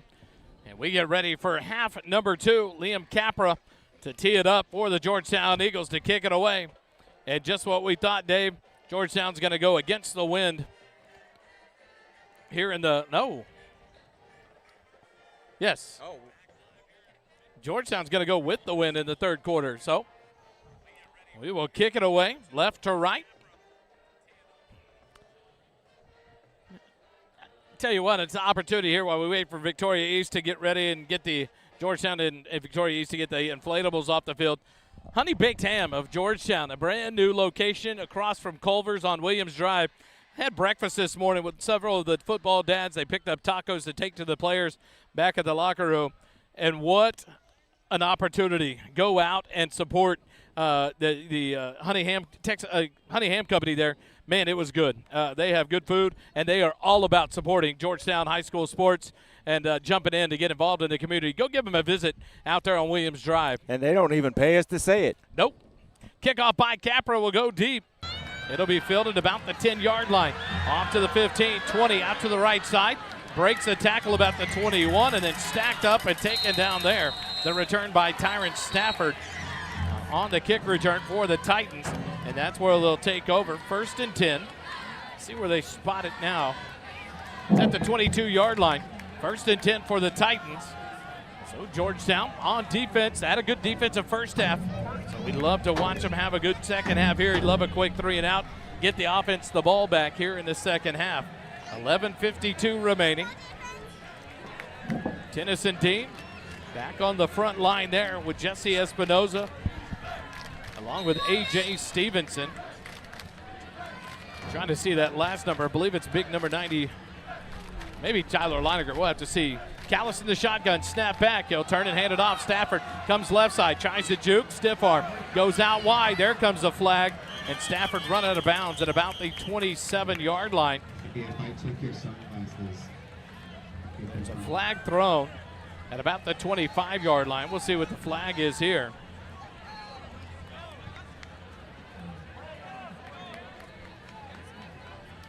Coach Griffin gives them the sign to back them up. Flag thrown at the 25-yard line. Looks like it'll be a hold on the Titans. That'll back them up inside the 20, back to about.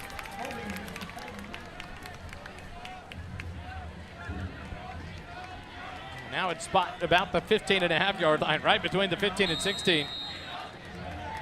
So that'll back them up to the 15. They're going to mark it. It'll be a 1st and 17 for the Titans now inside their own 20. You got to expect that's what the Titans are going to try to do, Kelly, is run the ball here in the second half and to eat this time. 2 receivers wide right, 1 wide left. Eagles go in motion. Leininger to the left, Tennyson Dean right, pass out left flat, caught 20-yard line, hit immediately and stacked up. Great job by Jihad Abdunur to hold on and got support from Reagan Bollinger, the junior safety, and shut it down right there at the 21-yard line. A gain of about 6 yards, and it'll bring up a 2nd and 11 for the Titans. I touched on the struggle Victoria's had passing the ball in this game so far. Right now, their longest pass is 8 yards in this game. That one right there was 6, so that almost challenged the longest pass completion they've had all day. Not taking many shots down the field. Not many, and going into this wind in the second quarter, they didn't either. Callis in the backfield, near side hash mark. 2nd and 11 from the 21. 2 receivers right, 1 left. Handed off, coming to left side. Stafford tries to juke, breaks a tackle at the 25, then hit by Gavin Smith and taken down there at the 26. Nice job of blocking by that O-line. And they really did a great job of opening up something on that run to gain a little bit of positive yardage. 3rd down for the Titans. At the 26, they got to get to about the 32 of Georgetown. So a 3rd and 6 here. A big play for the Georgetown defense to start off the first drive of the second half. Near side hash mark. The Titans break the huddle. 1 receiver left, 2 right. Stafford to the left of Callis in the backfield. Callis a clap of the hand, snap back, looks, rolls right. Blitz just misses. Callis scrambles, throws on the run. Gets it complete to the back out of the backfield, and he'll be far enough up for a 1st down up to the 39-yard line. I almost thought Callis may have passed the line of scrimmage when he threw that. Yeah, he did a good job of escaping back there, but I think once he got up close, he released the ball before his entire body was across. And right there, Quentin Rock came off the edge on a blitz, and he overcommitted to the QB and let him break contain. That's the #1 rule against scrambling quarterbacks. You have to make sure you keep them within the pocket, because at the moment they can bounce it outside, they can start creating. You saw right there a big 3rd down conversion. 1st and 10 from the 39-yard line. 2 receivers left, 1 right. Callis in the empty backfield. Tight end to the left side of the line, far side hash mark. False start on the offense for the Titans. That'll back them up 5 yards. Bring up 1st and 15. So you get some momentum and you lose it right back with the pre-snap penalties. Exactly what I was about to say, Wally. Brilliant minds think alike, as do psychotic ones. But that's a momentum killer, and we've talked about before how those dead ball penalties just can suck the life out of the team. We'll try to go down to Doppler Dave and see. Doppler Dave, what's the air like down there for these players? They come out of the halftime. What's it feel like down there amongst the team? Feels good. The confidence is high. It's cool, definitely cooled off a lot, but they're happy on the sideline, joking around. 1st and 15 from the 34. Fake the handoff, pass out right flat, almost picks off. Cade Erickson, a great read there. He jumped the route, knocks it down. It's incomplete. 2nd and 15. What a play by the junior. Nice job of Cade out there playing that ball and playing it perfectly. Just tapped it away. Good defense. And had that backside help. Fielding Gardner and Ballinger back over there ready to close down if the catch is made, but maybe a half step and Cade picks that one and is headed to the end zone. This is where that penalty is so crucial because now they're facing second and long instead of second 7, second 6, something along those lines. And now you've got to open it up a little bit with a stiff wind into your face. 2nd and 15. 2 receivers left, 1 right, tight end to the right side of the line. Stafford, or running back to the left of Callis. Fake the handoff. Nope, hands it to Franco. Drop! Georgetown has it. Tyler Leininger. And there comes the flag on Tyler Leininger. Oh, they did throw it. Woo! He spiked it. I thought they were going to toss the old 15-yarder, did they? Yeah. Tyler Leininger excited. Spiked the football. And just out of sheer excitement, it didn't look like he celebrated, just out of excitement. Franco dropped it on the handoff, and another turnover for the Titans. And a good job by Tyler Leininger to recover it. But then I think when he jumped up, he just out of excitement spiked the ball. Yeah. Generally frowned upon. So there's a but you gotta love lesson. the excitement. There's a lesson happening on the sideline right now. And it's not an English lesson.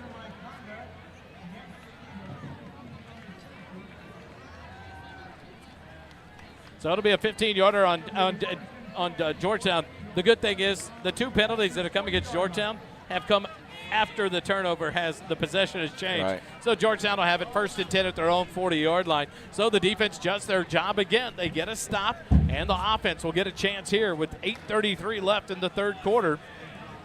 And out comes the Georgetown offense. And last time in this situation, it was a one-play shot to Xavier Warren. Now they have the win at their back. Do not be surprised if they dial up something similar, a shot play down the field to immediately test Victoria's defense. 2 receivers left. Corbin Carroll, the lone receiver, right. McDougal in the shotgun. Now here comes Madre in motion to the right side. Handed off. Guyton to the left. Finds a little hole. Breaks some tackles and drives forward. There comes the player's helmet off as Guyton gets inside the 35 down to the 33-yard line. Stop the play for the helmet loss. That'll have to send one of the defenders off. Khalil Prater, the defensive lineman, has to come out for a play there. I love the hurry-up feel. You know, our quarterback hands the Victoria East player his helmet so we can get going again. Yeah. Get off the field. That's hurry-up offense right there. Get off the field. We want to go. Prater takes off. Here come the Eagles. Line back up. 2 receivers right, 1 left. Guyton in the backfield to the left of McDougal. Far side hash mark. Snap back. Handed off. Guyton right side. He'll come out right. Gets a block outside the 30 and then tripped up over the back of Madre's foot as he was blocking downfield. But a nice run by Zach Guyton. That brings up another borrow from Morrow.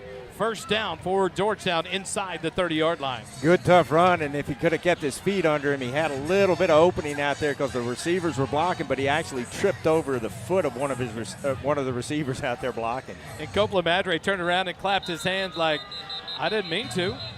But now a player down for the Titans on the far side. We'll take a quick timeout. 7 minutes, 40 seconds remaining here in the 3rd quarter. Georgetown, when we come back, has the 1st and 10 here on the SHN Sports Network. Holden's first half stats, the 3rd quarter, and post-game wrap-up are brought to you by Graham & Sons Land and Cattle. Graham & Sons is a cow-calf operation here in Central Texas, growing calves, cotton, corn, and wheat for commercial customers. Austin Graham and his team of crazy cowboys and cowgirls produce some of the best-tasting meat the First Responder Broadcasting team has ever eaten. Thank you, Graham & Sons, for your support of our broadcast of Georgetown Eagle football.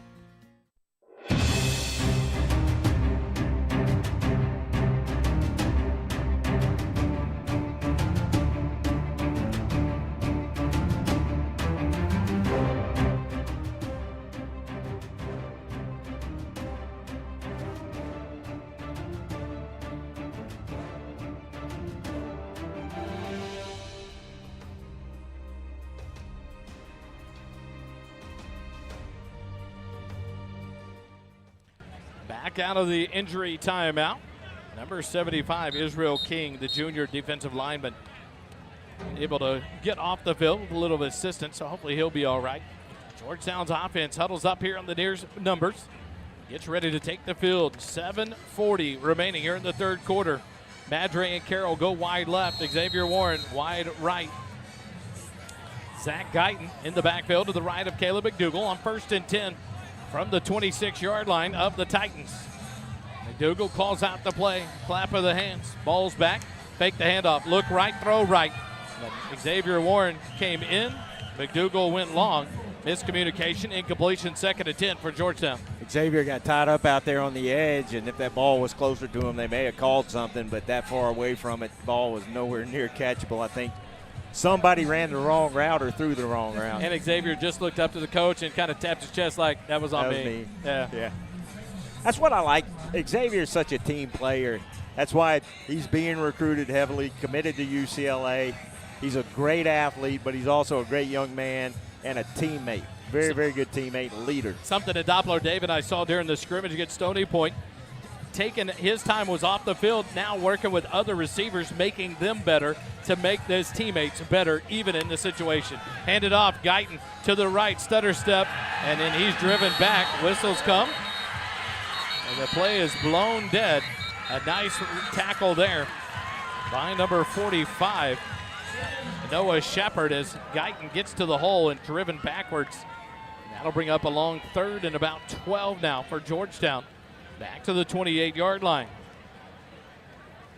So now how quickly did that injury timeout for the Titans slow down this Georgetown offense momentum after getting the big first down? And now a big 3rd and 12 here from the 28 of the Titans. The question is, does Georgetown play this as they have 2 downs to get this conversion, or are they willing to settle for a field goal? I think up 2 scores they may. I think it may be outside the range of Liam Capra. Right. Snap back to McDougal. Looks right. Pump fake. Now he's going to roll left.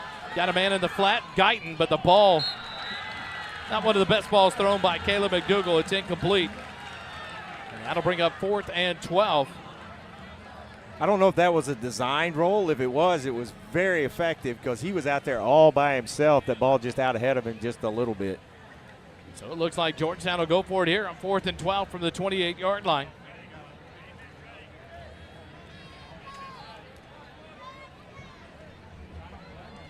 Now it's going to be a different formation out to the left. As 4 receivers go wide left. Xavier Warren, the lone receiver, right. A lot of man-to-man coverage on the far side as they've got people, 2 or 3 people, shading over to Warren. McDougal looks, going to throw down the middle. Pass, Madre batted away. What a play by Isaiah Taylor, the senior safety. He read it and recovered over it to knock it away from Copeland Madre. And the Eagles turn it over on downs with 6:18 remaining here in the 3rd quarter. Really good defensive play in the end zone. That ball had a chance to be caught, but very, very good job of breaking it up. You almost think maybe a little more air into that might have led Copeland to the back of the end zone away from Taylor. But a good read by the senior safety, Isaiah Taylor.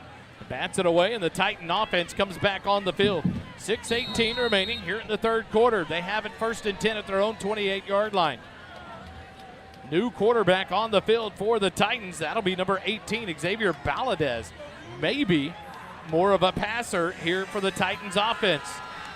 Valadez immediately drops back, looks right, slings it out, wide right, caught by Dorian, and he's taken out of bounds at about the 35-yard line.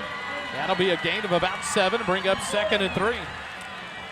East looks like with that throw that this guy does have a little bit, because that was a very accurate pass. Gets him in stride, lets him run down the field a little bit. Good gain on 1st down. Now they're looking at 2nd and short, and this is when Georgetown's defense really has to pin their ears back and cause some pressure. Zion Dorian looks to be the weapon of choice tonight for most of the pass attempts outside of the running backs. And a good catch and got out of bounds there for a 7-yard gain. 2nd and 3 from the 35. Valadez in the shotgun. And Stafford off to his right. 2 receivers right, none left. Snap back. Valadez looking left, floater right flat to Stafford. He's going to go for a loss all the way back to about the 31-yard line. They're going to give him a generous spot at the 32. He caught it there, made a maneuver back away from pressure, got hit immediately, and they stopped the forward momentum. A loss of 3 brings up a big 3rd and 6 now for this Georgetown defense. Nice job of pursuit out there. Just shook that play up. Wasn't able to get any legs under that play at all, and a good job by the defense to cause a loss. Now it's a good look at 9.590 right there. Yes, it is. On that coverage of the dump pass to Stafford in the flat. And a big-time shout-out to Gavin Smith for recognizing the play and flying through the offensive line to make the initial contact. 3rd and 6, 5.5 minutes remaining. The clock continues to run. One receiver right, two left, far side hash mark. Snap back to Valadez. Looks left, quick pass left, and it's incomplete. There's Jihad Abdenur. He was covering on Abraham Hill, the junior wide receiver, and knocks it away, incomplete. That'll bring up 4th and 6 now, and it looks like it'll bring a Titans punt. Looked like about 7 people had a chance at that football because there was a party in the middle of the field with both teams involved, and I'm not sure anybody knew who was supposed to catch that football. But I think you'd have to agree, a totally different looking offense for the Titans with Valadez back there as the quarterback. And it's either a punt, a field goal, or a fake. Snap back, the punt almost blocked. Stevenson was being held, no flag. Fair catch made by Erickson about the 42-yard line of Georgetown. And Georgetown will take over. 5 minutes, 11 seconds remaining. Let's take a quick timeout. Eagle football returns in a moment. For an old-fashioned dining experience, visit Goldberger Diner on the square in Georgetown. When you walk into this 50-style diner, you'll be greeted with a smile and treated like family. Enjoy breakfast served anytime or come for lunch or dinner and enjoy a great burger, chicken fried steak, old-fashioned liver and onions, or any of the great tasting food on our menu. Goldberger Diner is located at 109 West 7th Street in downtown Georgetown. Goldberger Diner, serving great food to great people.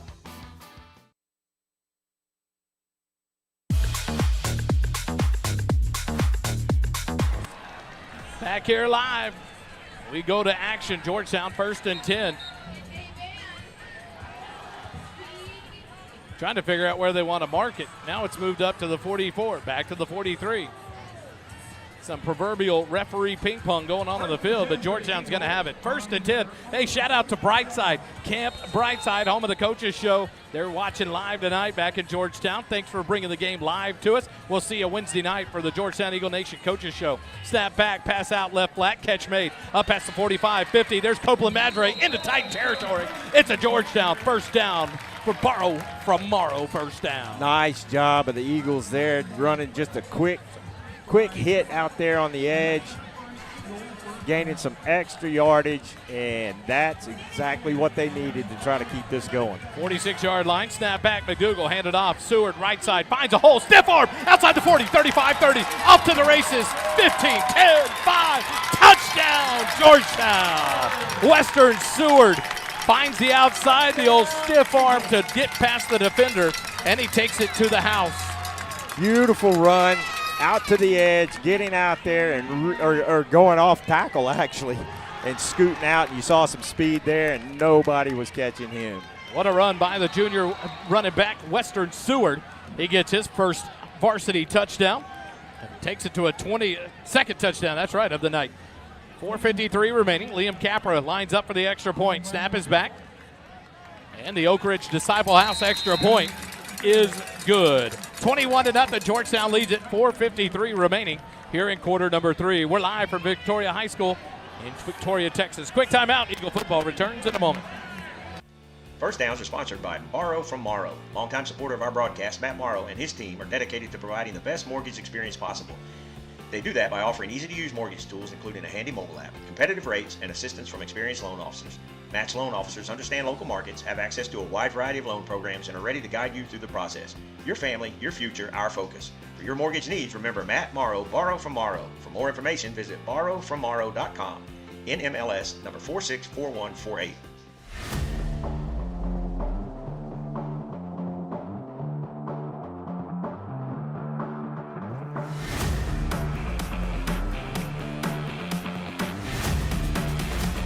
Back live here at Victoria Memorial Football Field.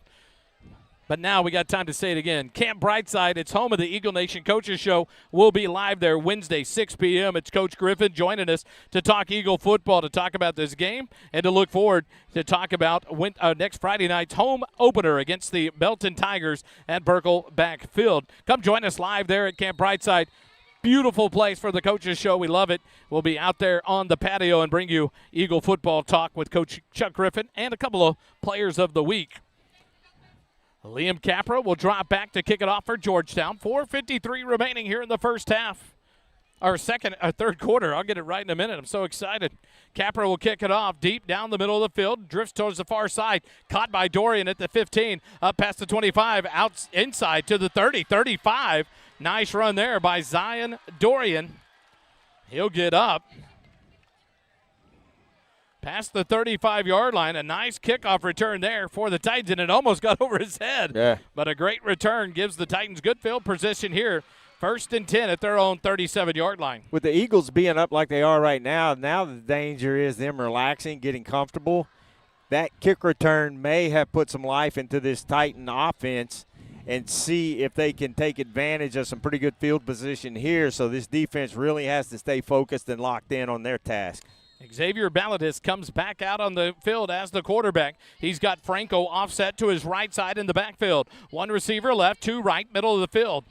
Snap back, turn, fake the handoff, swing pass out in the right flat, has a block, but then it breaks the tackle, but up to the 40-yard line and then taken down by a host of Eagle defenders. All that work for a gain of about 3 on the play, up to the 40-yard line. That'll bring up 2nd and 7 for the Titans. He did a good job of staying up, but unfortunately for him, he stood up and then got absolutely pounded on that sideline. So good gain, but there's a little pain to that one. Balladez, the senior QB, in for his 2nd series for the Titans. Has him 2nd and 6. They're going to mark it at the 41. 4:05 remaining as the clock continues to run. 2 receivers left, 1 right. Snap back. He'll fake the handoff. Swing pass out in the left flat. Abdador being held by the receiver. No call. Wow. And does a great job to recover and make the tackle. The pass complete to Tyrant Stafford, the wide receiver. But he was being wrapped up by number 21, Jordan Leos, right in front of the line judge. No flag called. Kelly using that wonderful replay machine. Right there. Jihad was totally wrapped up, and he finally shoves off and finally is able to kind of get to Stafford to make the tackle, but not before he picks up a 1st down. 1st and 10 at the 49. Under 3:45 remaining. Balladez. Shotgun snap back, hands it to Franco, hit in the backfield and taken down for no gain. And let's see who makes that tackle right there. Looks like number 29 on the tackle for Georgetown. That's Easton Smith, the senior linebacker. Nice play there. Really nice penetration on the edge, getting through that gap and just stopping that run before it could get anything going at all. And that's the kind of tackle you like to see right there, Kelly. He hit him, held on, and did not let him break free until he got help there. Gets him down for no gain. 2nd and 10. 3:05 remaining. The clock continues to run here at quarter number 3. Balladez in the backfield. 1 receiver right, 1 left. Snap back. Fake the handoff. Looking long across the middle, and it's complete to Dorian. I tell you what, number 13, Malachi Miller, almost had a pickoff, but it seemed to be falling backwards off balance. And it just over his head, and Dorian makes the catch in the middle of traffic for a big 1st down. Really good job. One of the defenders had a shot at it, but he kept his concentration, was able to make that reception, and just a great catch. Clock continues to run. 2:40 left here in the 3rd quarter. 1st and 10 into Georgetown territory, down to the 37-yard line. Balladez in the backfield. 1 receiver right, 1 left. Tight end offset to the right side. Middle of the field. Now a man in motion left, back right. Snap back, Balladez hands it off. Stafford to the right side, and he'll be tripped up there. Nice tackle by Malachi Miller to stop him short, right inside the 40, down to the 35, down to the 33-yard line. That'll be a gain of 4, bring up 2nd and 6 for the Titans. This is a big drive for the Titans. This is, I think, as deep as they've been in Georgetown territory all night long, and if they can sustain this and put some points on the board, that breathes some life into them with 1 quarter left in this ball game. And I think it all started, like you said, Kelly, that kickoff return by Dorian. Yep. Got him some new life, and Balladez is leading the charge here for the Titans at the helm at quarterback. Snap back to Xavier. Handoff right side, just outside of a tackle, gets a backside block. And driven out of bounds in front of the student section across the way, yelling there for the Titans. Nice run there, able to break a couple of tackles and really, really do a good job of gaining some yardage. Tough miss block there on the outside for the Eagles, allows Stafford to get outside, and another 1st down to the 26 of Georgetown. Now it's not as worrisome holding it as a containment with a quarterback like Xavier back there, not the scramble threat. He's more of the passer, but now the tackles have got to be made when that charge is made, and you go broke for the tackle. One receiver right, two left. Xavier in the backfield, far side hash mark. Snap back, fake the handoff, swing pass out in the left flat. Another hold. Jihad can't turn, throw the flag. There it comes. Finally, the line judge, it's the hold right in front of him. He doesn't throw the flag. It's from the corner official down at the end zone. But Jihad now comes up limping, so hopefully he's all right. But the second time Jihad's been form tackled by the wide receiver out into protection. Just has him wrapped up. All the coaches were pointing at it, and that back judge decides, well, I'll throw it. I love watching that replay of it. But Jihad doing a great job. 2 times in a row they've thrown the little swing pass out for the wide receiver screen, and they're tackling Jihad. They're holding him up. Finally, that time, someone gets a flag thrown, and that'll back the Titans up, probably slow this momentum down. If they're not going to throw the flag, keep doing it. And that's what happened. And finally, that back judge was tired of seeing it. The side judge, he was enjoying himself over there watching the UFC match. 2 receivers right, none left, near side hash mark. Xavier gets a snap. He's rolling to the right, and he's going to run with it. Being chased by Espinoza. Outside, has a blocker, and then he's cut down. But Cade Erickson, a good tackle just out past the 20 to the 22 as Cade takes the legs of Xavier out. And that's a nice gain on a long 2nd and 16. This second quarterback has done a really good job of guiding this offense, making some runs that were really timely runs and keeping this drive going. Now it comes to a manageable 2nd and 6 after a long 1st and about 16. A great run there by Xavier. He stays in, gets the play call. 1:06 left here in the 3rd quarter. The Titans break the huddle with 15 seconds left on the down clock. 2 receivers wide left, no receivers right. Stafford in the backfield to the left of Xavier. They're on the far side hash mark. Snap back, Xavier looking left. He'll throw it left, and he skips it in there. That's an incomplete pass. Right there on the coverage was number 5, Fielding Garner. But that one skipped in. Nice scoop by number 84, Jonathan Ruiz, but it's incomplete. And that'll bring up 3rd and 6. Big 3rd down, and I think where Victoria East is right now, this is 4-down territory. You all right down there, Dave? Yeah, trying to get these folks on their feet. Let's go. Make some noise. Big 3rd down here for the Georgetown defense. The Titans have it. 3rd and 6 at the Georgetown 22. 1 minute, 2 seconds remaining here in the 3rd quarter. Your Eagles lead it 21-0. 2 receivers wide right, 2 receivers wide left. Stafford offset to the right of Xavier in the backfield.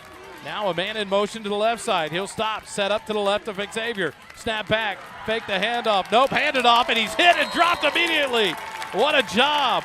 Right there, number 14, Landon Hammett crashed in alongside A.J. Stevenson and a host of other defenders. Number 49, Derek Jones was in there as well. And it goes for a loss all the way back to the 26-yard line. And a big 4th down, Holden. I think they were trying to set up a double handoff there, but the problem with that is the same issue that we saw on the first pick. This Georgetown defensive front is getting through the offensive line way too quickly to run these slow developing plays right there. Total collision right there at the mesh point, and a loss of 4 to bring up a 4th and 10. 4th and 10 from the 26-yard line of Georgetown. 20 seconds left in the quarter. Xavier puts a man in motion to the right side. Far side hash mark. Snap back. Xavier looks right, rolls left. Pressure coming. Has to get rid of it. Incomplete. Tennyson Dean gets a pop on Xavier, and it's a turnover on downs. The defense strikes again for your Georgetown Eagles. Beautiful job of the defense stopping this drive, and they had a great drive going, and the defense was able to shut it down with Victoria East getting their deepest penetration of the night, unable to do anything except come away with some time off the clock. And nothing you love more than complimentary defense to answer when your offense is not clicking on all cylinders. They stall out, turn it over on downs earlier. Georgetown's defense responds with a big 4th and 10 stop to get the offense the ball back with 8 seconds left here in the 3rd quarter. And that pressure from Dean was critical because there was a receiver, Zion Dorian, breaking free on the outside. He had press coverage and got a step early. If the quarterback had time to find him downfield, he could have definitely connected for a touchdown. So big time pressure there. Georgetown defense stepping up in the biggest moment. 2 receivers right, none left. McDougal on the far side hash mark with the running back offset to his left. It's Guyton, handed off. Guyton, right side, cuts back, breaks the tackle. Shoestring, he gets open 35-40. Off to the races goes Zach Guyton. 45-40, 35, and there's a flag coming in at the last minute. Probably going to be a face. Yeah, a good call, Dave. Looks like a face mask on the Titans. What a big run. Back-to-back series. You get a run from Seward for a touchdown, and now a big run by Guyton. We'll see what the call is as he's well into Titan territory. Sophomore breaking the shoot. He broke the foot tackle there by the Titan defender. Definitely a face mask, and you can see it on the replay, just grabbing that mask. Nice little 15-yard gain added to that great run. Now we'll flip into the field as we come to the end of quarter number 3. Georgetown 21, Victoria East 0. We'll be right back with more Georgetown Eagle football in a minute here at the SHN Sports Net.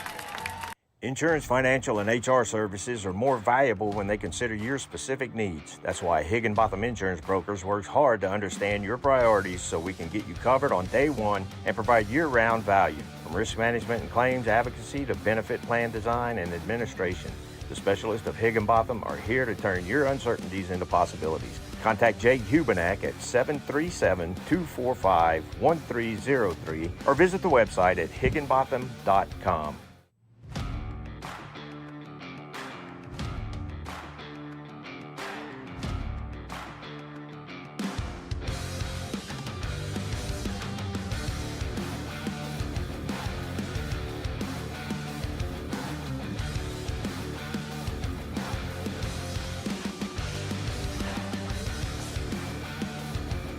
We're back live, Victoria Memorial Football Stadium in Victoria, Texas.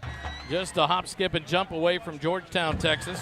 Here on the season opener, 2025 season for your Georgetown Eagles. Next week we'll be home to welcome in the Belton Tigers to Burkle backfield, 7 o'clock first kick. The plan is to be on pregame at 6:15. We'll see how that goes next week. Georgetown now takes over. We got it down now. We got it. I think we're figured out. And for those that were giving us feedback, thank you. Yes. We have a hard time getting that while we're in the middle of everything, trying to get it working. 1st and 10, snap back, handed off. Guyton left side. Gets to the outside. What a pancake delivered there. That was a tackle. By Caden Scherer. A couple of flags come in. Yeah, it's going to be a hold on Caden. We've got an injured player, number 53, for the Victoria East. Number 53, Brady Quinn, the junior linebacker, comes off hobbling. Gets off the side of the field. Hey, Wally, guess who threw the flag? Near sideline judge. Sideline judge. That missed the last 3 against Jahada Abdenur. He was having no part of that holding, young man. Back it up for Georgetown, back to the 30-yard line. And now it'll be 1st and 20, not 1st and 18 for your Eagles. They've got to get all the way down to the 12-yard line. Xavier Warren comes wide left. Copeland Madre splits wide right. There's one of those penalties, though, that can kill a drive. McDougal has a running back right behind him. He's going to throw it up for Madre. Far corner. Madre turns around and just couldn't get caught into it. He got turned all the way around and unable to get around for it in the corner of the end zone. Pass goes incomplete. Madre was wanting that ball thrown over the other shoulder. He was having a hard time tracking it, but just couldn't get to it. And it is a good decision on the throw by McDougal to lead him away from the safety and the inside to lead him to that corner pylon. The problem was it was just too far out there, and as a receiver you cannot flip your hips to try to face the ball because then you lose all your momentum going forwards and it will sail over your head. So he tries to make the most difficult catch, which is the over the shoulder as you're leaning backwards, and it's just out of his reach. 2nd and 18 from the 30. Warren goes wide right, Madre wide left. Guyton in the backfield, turn, handed off to Guyton, right side. Follows his blockers, makes a man miss. Cut back at the 25, up to the 20. And they'll whistle him down inside the 20-yard line. They're going to mark him just outside the 20-yard line. At about the 20.5-yard line. Now we'll bring up about a 3rd and about 9 for Georgetown. Wally, I'm impressed with some of these young running backs, man. We have seen some really good runs by multiple backs. Guyton just a sophomore, and he's shedding tackles, yards after contact. And it's funny, you look at Western Seward, a different style runner. Right. Zach Guyton, a shifty, but both quick and both difficult to bring down. A great job by both of those young men tonight, a sophomore and a junior, if that doesn't sound promising enough for Georgetown. Snap back to McDougal. Drops back, looking, has time. Now he's going to have to roll. On the run left, floats it into flat, wide open is Guyton. Stiff arm, breaks the tackle inside the 15-yard line, and the pile will finally drive him backwards. Guyton shedding defenders at the 15 inside the Graham & Sons red zone. Was that Caleb McDougal pushing the pile? Looks like he got in there to give it a little shove there, the brotherly shove. Caleb McDougal getting some action, helping out his running back. A 4th and about 3 for the Eagles. Here from the 15-yard line. Got to get to the 12. Scoreboard has third, is it? Sideline has 4th. I see that. Scoreboard has 3rd down. It's 4th. It is 4th and 3. Caleb under center. Gets the snap, turns, fakes the handoff, rolls to the right. Pass across the middle, and it's underthrown and dropped at the end zone line by number 12, Darius Ernest. But it's a turnover on downs. A little surprised with the play call there. The run game in this drive in particular was highly effective, and I imagine that's why they elected to go for the play-action bait to try to suck Victoria East into the play-action and have a receiver break free. But that time, great execution, great focus by Victoria's defense. Nobody was open. They had to force a contested throw. It looked like Regan Terosian may have been open in it for a minute there, but McDougal unable to find him and then forced that throw, but lucky it was dropped. And maybe in a smart play by the Titans. Now they have it at the 15 instead of about the 1 or 2 yard line. When we go back to that 10-yard penalty, and Stop the that momentum. changed everything. Titans come out. Now Callis back at the quarterback for the Titans. 9:42 remaining here in the ball game. 2 receivers left, 2 right, Stafford to his right. Now a shift of personnel. 2 receivers left, now 2 running backs. And Stafford, Callis keeps it. He's hit, breaks a tackle up to the 15-yard line. Now they're going to spot him forward to the 16-yard line, a gain of 1 for the quarterback, Callis. Really good job of the defense being able to shut that down before anything could get going at all. And that's exactly what the defense has to do to answer when that previous drive gets stopped like that. Hold the Titans down here and get the ball back. Malachi Miller limps off the field under his own power. Quentin Rock replaces him on the field for Georgetown's defense. 2nd and 9 from the 16-yard line. 2 receivers left, 1 right. Callis in the backfield, snap back. He's going to run left.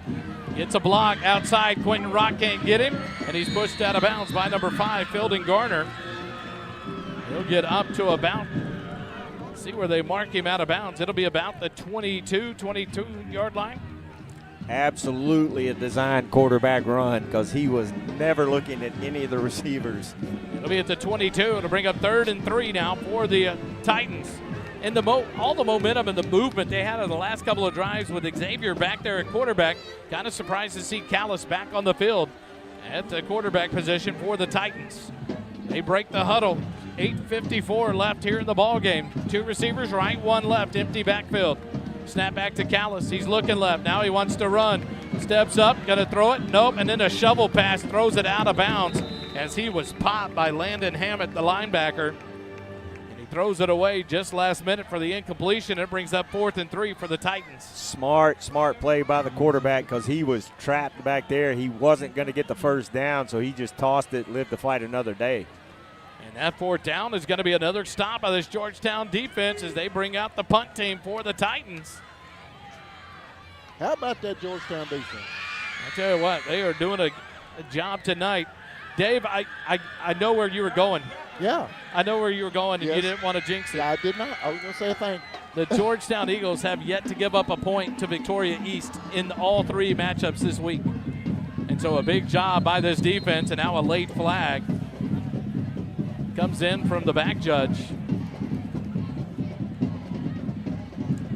It's on Georgetown. It's a 1st down. A couple of Georgetown defenders clapping. It's going to back the Titans up 5 yards. It's Tennyson Dean points it out for us, for the crowd. It'll be on the Titans. So instead of 4th and 3, it's going to be 4th and 8. They're marking it 4th and 2, now 4th and 7, but it was a long 2. But no matter what, it's 4th down and now 7 or 8 yards for the Titans. Back deep is Cade Erickson standing just on the Georgetown side of midfield. Snap is back. The punter gets the punt away. Angling punt, far sideline. Cade Erickson falls down, trying to get out of the way of the ball, and it bounces out of bounds. Georgetown will take over 1st and 10 at their own 48-yard line. Let's take a quick timeout. Eagle football returns here in a moment on the SHN Sports Network.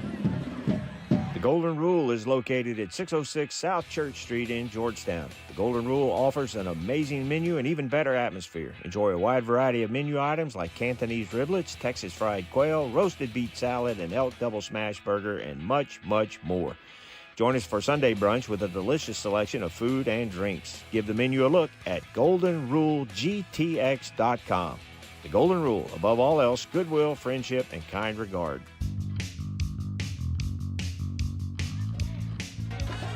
Back live, Victoria Memorial High School football field. 1st and 10 for Georgetown at the 48-yard line.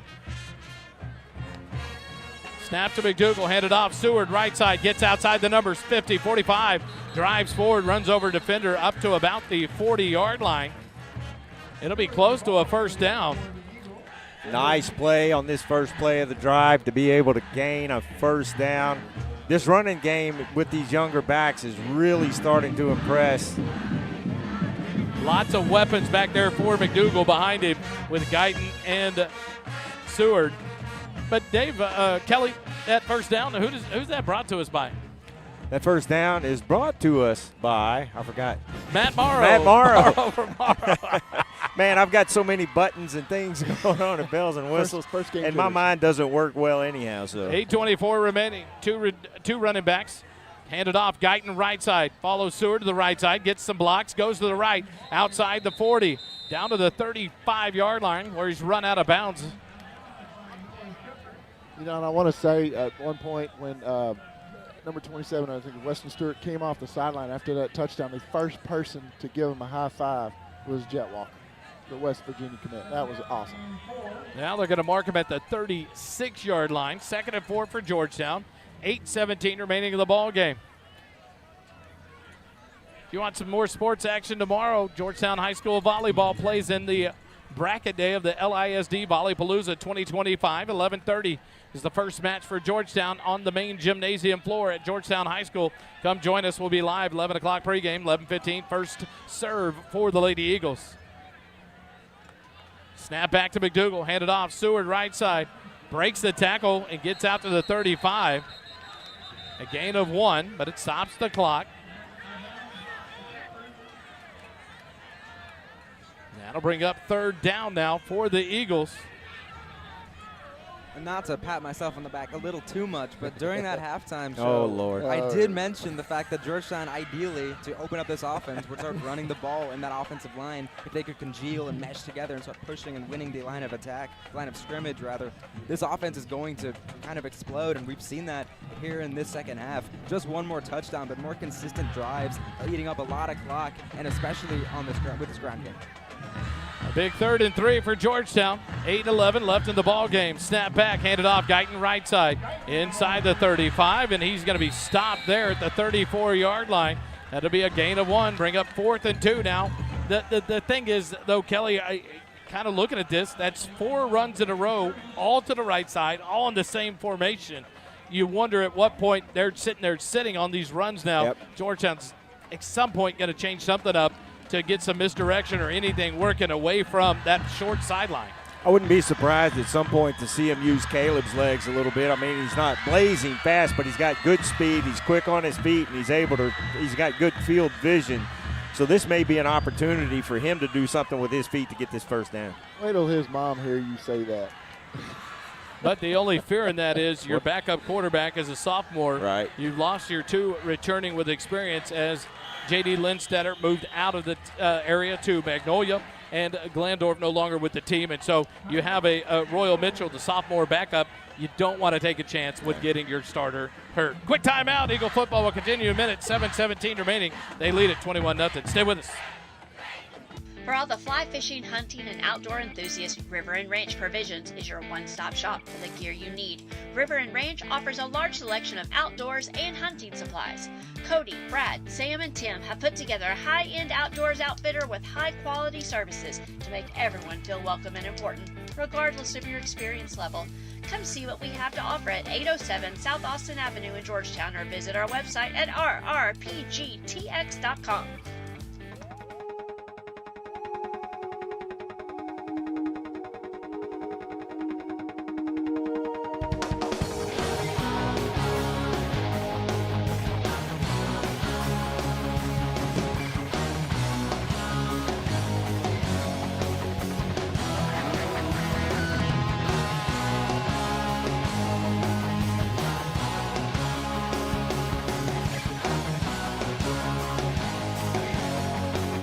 Back out of the timeout. Georgetown will take the field. 4th and 2 from the Titan 34. 2 receivers left, 1 right. Guyton in the backfield to the left of McDougal. Far side hash mark. Madre in motion to the left. Snap back to McDougal. He's rolling left, looking left. Throws out, and it's dropped by Madre right at the line to gain. And the incompletion brings up a turnover on downs. Ball back over to the Titans. The 3rd time tonight, Georgetown has turned the ball over on downs. That ball hits him just right in the hands, and he starts to try to turn and run, but you got to run with the football. So the Tennessee Titans, the Victoria East Titans will take over. 1st and 10 at the Georgetown, or at their own 34-yard line. 7:13 remaining here in the ball game. And just so you know, this is Victoria Memorial Stadium on the Frostbank Field. I just recognized it on the scoreboard. Frostbank Field, the sponsor here. And it's on the field. I didn't look at that. Snap back. Xavier back in. Wings it out in the flat. Caught at about the 38-yard line. A gain of about 3 or 4 on the play. But they're back and forth they go between Callis and Xavier back on the field. Well, Georgetown will let those plays happen the rest of the night. 3 yards right in front of you, not getting any more than that, clock running. Take that all night. You've heard the old adage that if you have 2 quarterbacks, you have none, and that's because it's really difficult to establish an offensive identity with 2 different styles of QB rotating in and out, because we're seeing the QB run with Callis, and now we're seeing a more competent and more effective passing game, albeit a short passing game, with Xavier. Snap back to Xavier. Swing pass out in the left flat. Caught by Franco. Up. Breaks the tackle and then hauled down. Fielding Garter on the tackle on the far side. Right at the line to gain. And they are going to spot it enough for a 1st down for the Titans up to the 44-yard line. Good job breaking tackles out there. And we've seen Georgetown miss some tackles tonight, so I'm sure there's going to be some conversation about that after this game. Tell you what, though, Fielding Garner has done a great job coming up from the safety spot tackling. Hammett from the linebacker spot has done some great job of tackling tonight. Snap back to Xavier. Looks left, swing it out quick left. And a miscommunication there between the receiver, Dorian, and Xavier. That'll bring up 2nd and 10.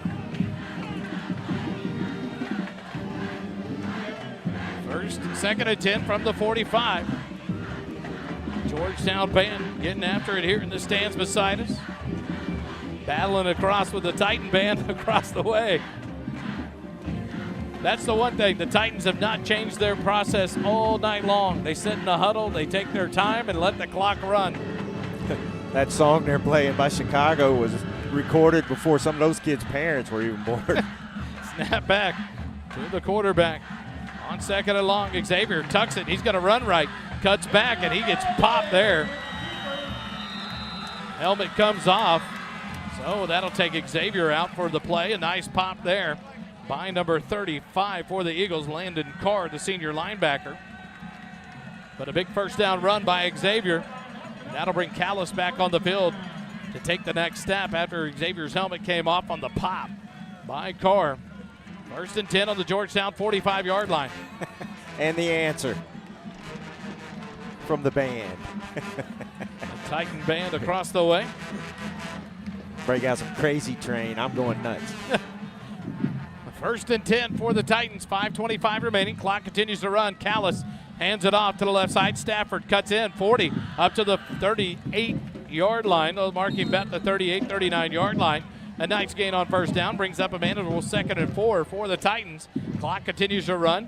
Just outside of 5 minutes remaining in the ball game. Wally, they've burned over 2 minutes now on this drive. Just little dinks and dunks right there. I think they're just trying to work on this offense to get ready for the next 9 games. Just run this game plan. I think a lot of it, they're trying to figure out what to do next week because they have the crosstown rival with the Victoria West Warriors. Snap back, handed off to Stafford. Tries to dance his way, but he gets stacked up and dropped for a loss. Back to the 40-yard line, a loss of 1. That'll bring up 3rd and 5 now for the Warriors, or for the Titans. But next week is their big battle. The Titans and the Warriors will battle here at Victoria Memorial Stadium on Frostbank Field. Good job of the defense there, finally getting some penetration through that offensive line and being able to shut that run down. I'm surprised they didn't bounce it out. They've had some success bouncing those outside. Break the huddle. 4:15 remaining. Clock continues to run. 2 receivers right, 1 left. Tight end moves to the right side of the line. Snap back to Callis. Or no, it's Xavier back in. Rolls right, throws in the flat to Franco, but pass to Franco. Incomplete. A quick correction there. Dave, I thought you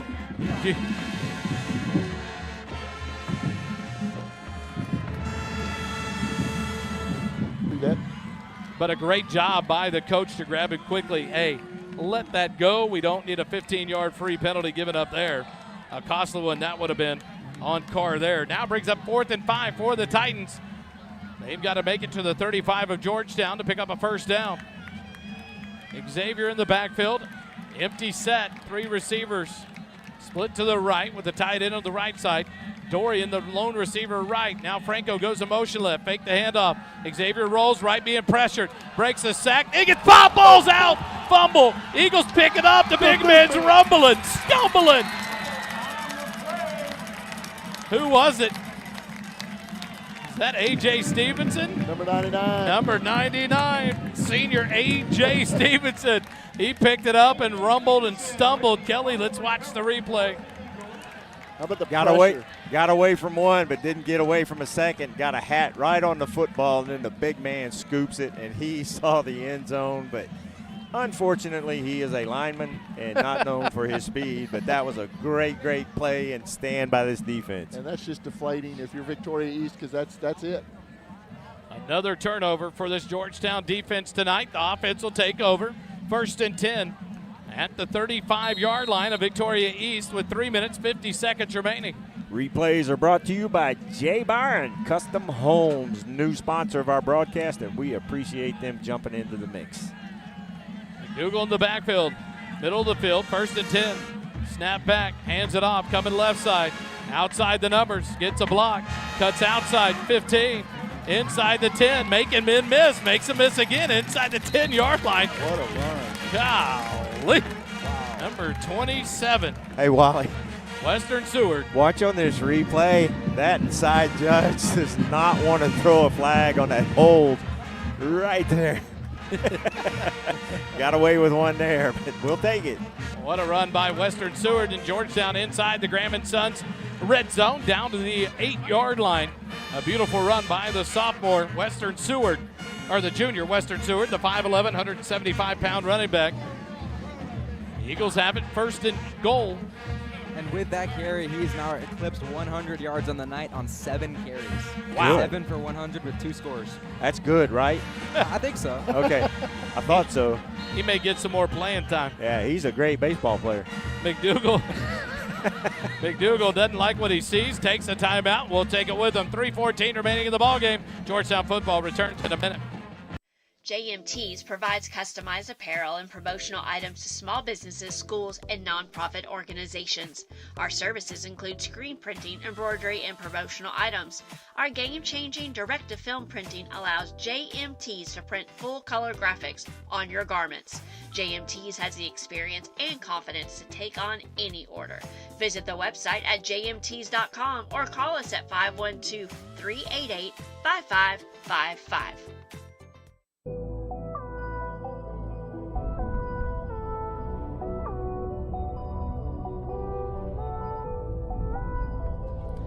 Back live here at Victoria Memorial Stadium on Frostbank Field. Georgetown has it first and goal from the 8-yard line inside the Graham & Sons red zone.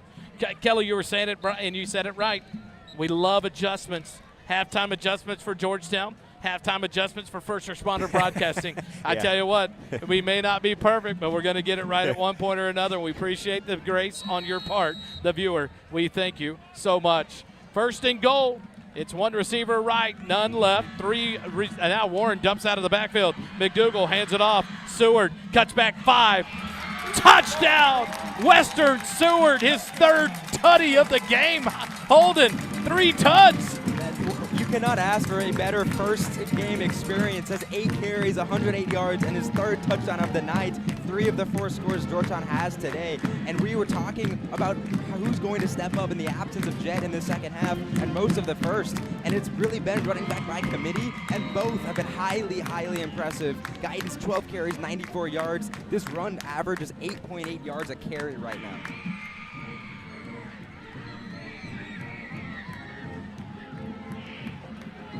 McDougal has to throw it away on the extra point attempt on the bad snap.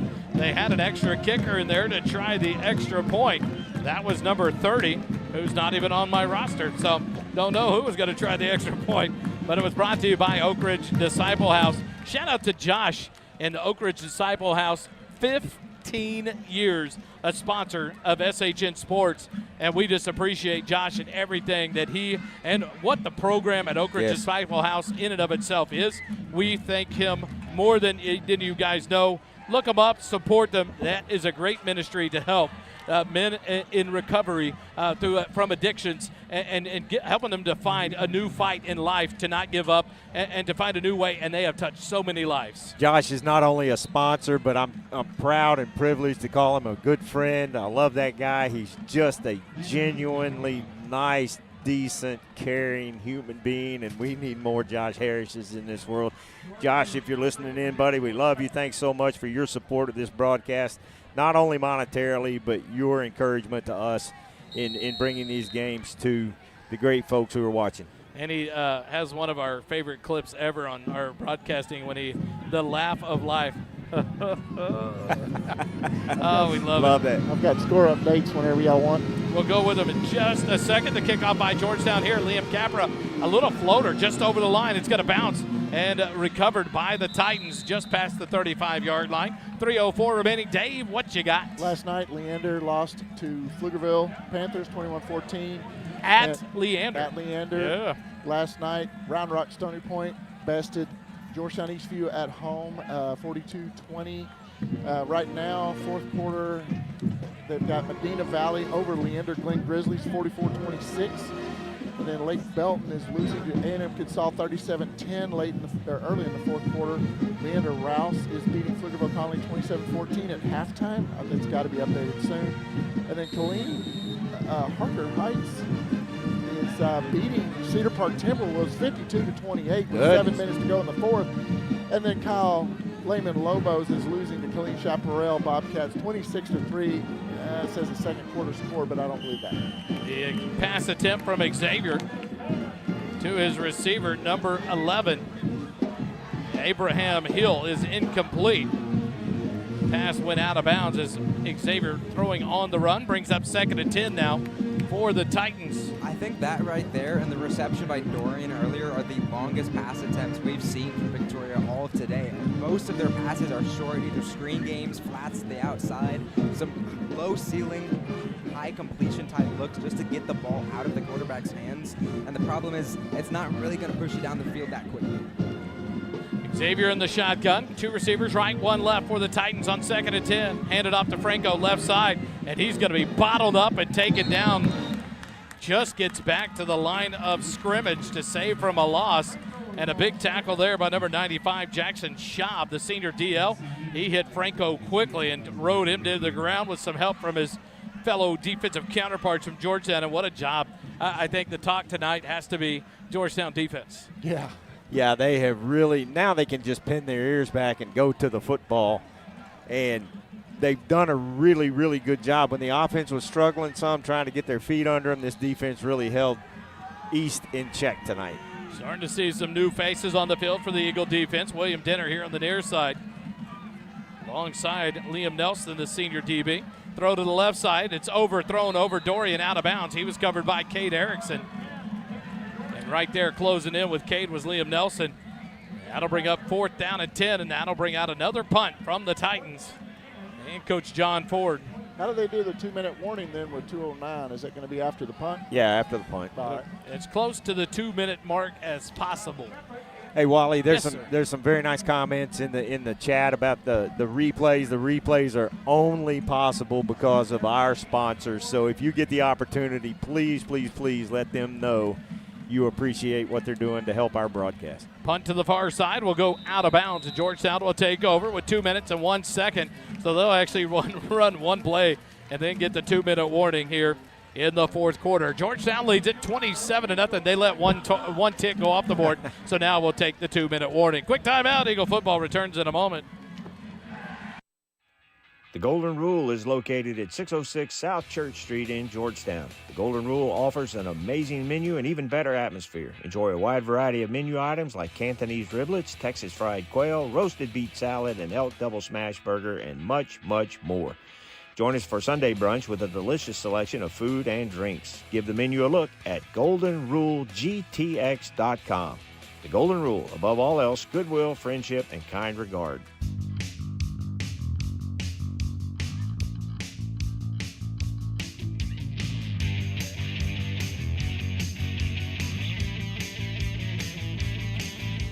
Back live here in Victoria, Texas. 2 minutes remaining in the ball game.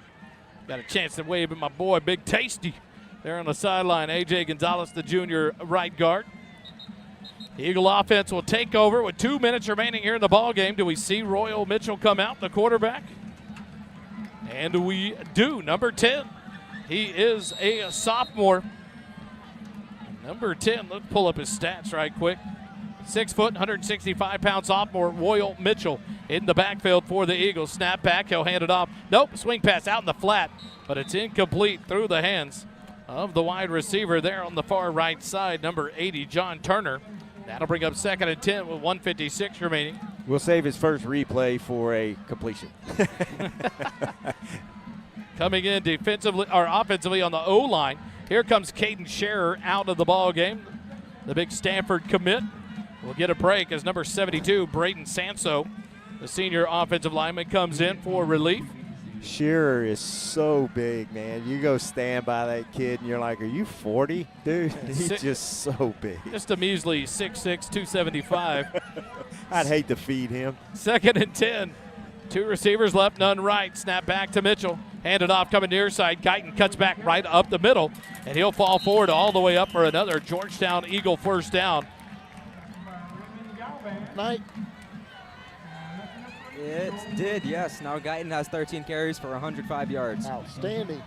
So both of the number 2 and 3 running backs, Seward and Guyton, both over 100 yards. And now here comes Mishcott, the starting center. Nope, he's going to stay in. Number 65, Colby Hyatt, will come out of the ball game. 55. 55, that's Hennessy coming out. So the starter's slowly coming out on the offensive line for Georgetown to start get some of the backups in there. Number 58, Jonah Daniels, in on the offensive line. And Mishcott stays in at center. Snap back to Mitchell. He'll turn, hand it off. Guyton comes to the left, cuts back, and he'll be taken down for a loss of about a yard. Clock continues to run. Inside 1 minute left here in the ballgame. 1 minute. And Georgetown is going to improve to 1-0 on the season to open up the 2025 season here on the road to Victoria. And we will be back home on the friendly confines of Birkelbach Field next week to take on the Belton Tigers in on-district action. Schedule out there for Georgetown, just so you know. We'll be back on the road after that. We'll be in Copperas Cove on the 12th of September. Jerry Ann will skip out on us, going to Boston for a vacation. Must be nice. Handed off to Guyton, up past the 50. His helmet will come off, so Guyton will have to come off for a play. They'll stop the clock here with 23 seconds remaining. No, they won't. They'll keep it running as Guyton has to come off the field. But they are going to let this one run, and the ball game will come to an end. Georgetown wins it 27-0, and Dave, we didn't jinx it. I tell you what, Georgetown's defense did not give up a point to Victoria East this week. Wow. And the other team that one of the other freshmen played, one of the freshman teams played not a Victoria team, and I can't remember who that was. Yeah. But, yeah, and there was another freshman team, the black team, that gave up a couple points, but we're going to just say that we did pretty good this week. Georgetown victorious 27-0 over the Victoria East Titans. They go to 1-0 on the year. Victoria East drops to 0-1. They will play host as the home team next week against the Victoria West Warriors in the Victoria Bowl here next week at Memorial Stadium. Georgetown will be at home against the Belton Tigers. We'll take a quick timeout. You ready for us, Kelly? Quick timeout. We'll come back. Memorial Stadium. Struggling with addiction or know someone who is? There's light at the end of the tunnel, and it shines bright at the Oak Ridge Disciple House. As a 501c3 Christian ministry, they are dedicated to helping men aged 18 and older rebuild their lives free from the chains of drug and alcohol addiction. Be reminded, there's always hope, always a new beginning. Discover your fresh start with the Oak Ridge Disciple House. Proud supporters of Georgetown Eagle football, because just like the Eagles, the fight at Oak Ridge never dies. Find out more at oakridgedisciplehouse.com.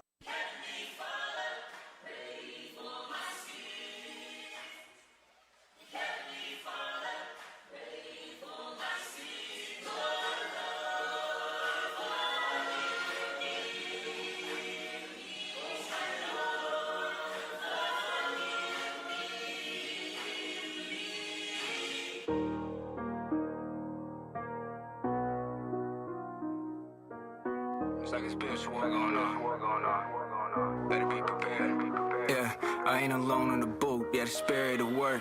Turn the microphone up. I'm back live here at Victoria Memorial Stadium. The Georgetown Eagles moved to 1-0 on the season with a 27-0 win over the Victoria East Titans. I think most impressive, you talk about this defense, and you talk about Seward and Guyton. The defense throws a shutout, takes 3 turnovers. Guyton and Seward both rush for over 100 yards. Seward with 3 tuds on the ball game. Didn't know what to expect, and we got something that we didn't expect, and, man, it was fun to watch. Yeah, they had to knock the cobwebs off a little bit at the beginning of the game, but the offense finally started getting into a little bit of a rhythm there and put up a very decisive win tonight. It's going to be fun to watch these kids grow and develop as the season goes. Holden, what are your thoughts? My thoughts are, if I told you McDougal would be 7 of 20 for 103 at the end of the game, I think we would be a little concerned about the outcome. Personally, I would have some doubts. And I would have told you never. Exactly. Yeah. And yet, despite that, it's a 27-0 victory for your Eagles. Coming down here with Dave, I was talking about potentially the way I felt it was going to go. The offense would come out quick, and the defense would kind of struggle because they lost so many important pieces, so many new faces on that defense at every level that they might start out a little slow, and the offense would have to give them time to figure it out. It was the complete inverse. The defense started out, and the entire game was completely focused on their assignments, no blown plays, capitalizing on turnovers, capitalizing on mistakes, and they gave the offense the time they needed to find their identity and their rhythm, and we see the result on the field, a big-time win. I think any day of the week you would go on the road not having a bunch of answers, see where people are, where injuries are, where healthiness is, and you love a 27-0 win, and Georgetown gets that. But I think some of the things you saw that I loved is some of the tackling on players that you didn't know. Liam Nelson, Fielding Garner, Kate Erickson locking down on the far side, doing a good job against Dorian. You had Jihad Abdenur fighting through, being tackled and held multiple times and not giving up on plays. You had 2 running backs make a name for themselves in game number 1 in Western Seward and Zach Guyton. And that right there sticks out to me. Those dudes ran the ball tonight. There's a lot to correct, but there is also a lot to build on. And as I said just a few minutes ago, it's going to be a fun season watching the development of these younger players that don't have a whole lot of snaps under their belts as they progress through the season. And when district starts, this is going to be an entirely looking different football team. What does the first responder broadcast schedule look like this next week? I'm glad you asked. Tomorrow it'll be volleyball, 11:30 at Georgetown High School. The Lady Eagles in bracket play of the LISD Volleypalooza 2025. Then, depending on how they do there, they could play again after. So You'd have to stay tuned for that. We'll have that live on the SHN Sports Network. After that, on Tuesday, we'll be live at Liberty Hill High School. 6:15 pregame, 6:30 first serve for Georgetown Lady Eagle Volleyball taking on the Liberty Hill Panthers in non-district action. Wednesday night at Camp Brightside, the host of the Georgetown Eagle Coaches Show will be there at 6 p.m. with Coach Griffin and players, and then the offense-defense trivia. And then Friday night, we'll be back live at Burkle Backfield for the home opener for Georgetown High School football next week against the Belton Tigers. So many opportunities to join us and support these student athletes. But what we ask above anything else is to go out and support our sponsors. They make this all possible to bring you everything we can do, the best we can bring you, but they bring it and keep it free of charge for you here on the SHN YouTube channel. And that's what we love the most. It just makes it easy for us to be a part of that. Dave, it doesn't look like Coach is going to make it back down to us. I think there's just a misunderstanding. I asked him if he could come over, but I think it's just a misunderstanding. But how about those running backs? That's what I was going to ask Coach about. Those running backs, both of them going over, a couple of them going over 100 yards and 3 touchdowns for the one fella, Stewart. And then shout out to the offensive line for providing that opportunity for these young running backs and to give Caleb the security up there and up front. But the defense, I think, was the story like y'all have talked about of the night and all week for the Georgetown Eagles. But huge shout out to Kelly Duvall for his tireless work the last 2 weeks. He was up to 2 a.m. last night, 2 a.m. the night before. He's tired. He loves Georgetown football. He bleeds Georgetown football, and we appreciate everything that he did to get everything set up to make this broadcast go off without too many hitches. Thank you, brother. Good job, Dave. Now he's crying. He can't talk. Hey, we wrap it up. It's real easy. Georgetown wins 27-0.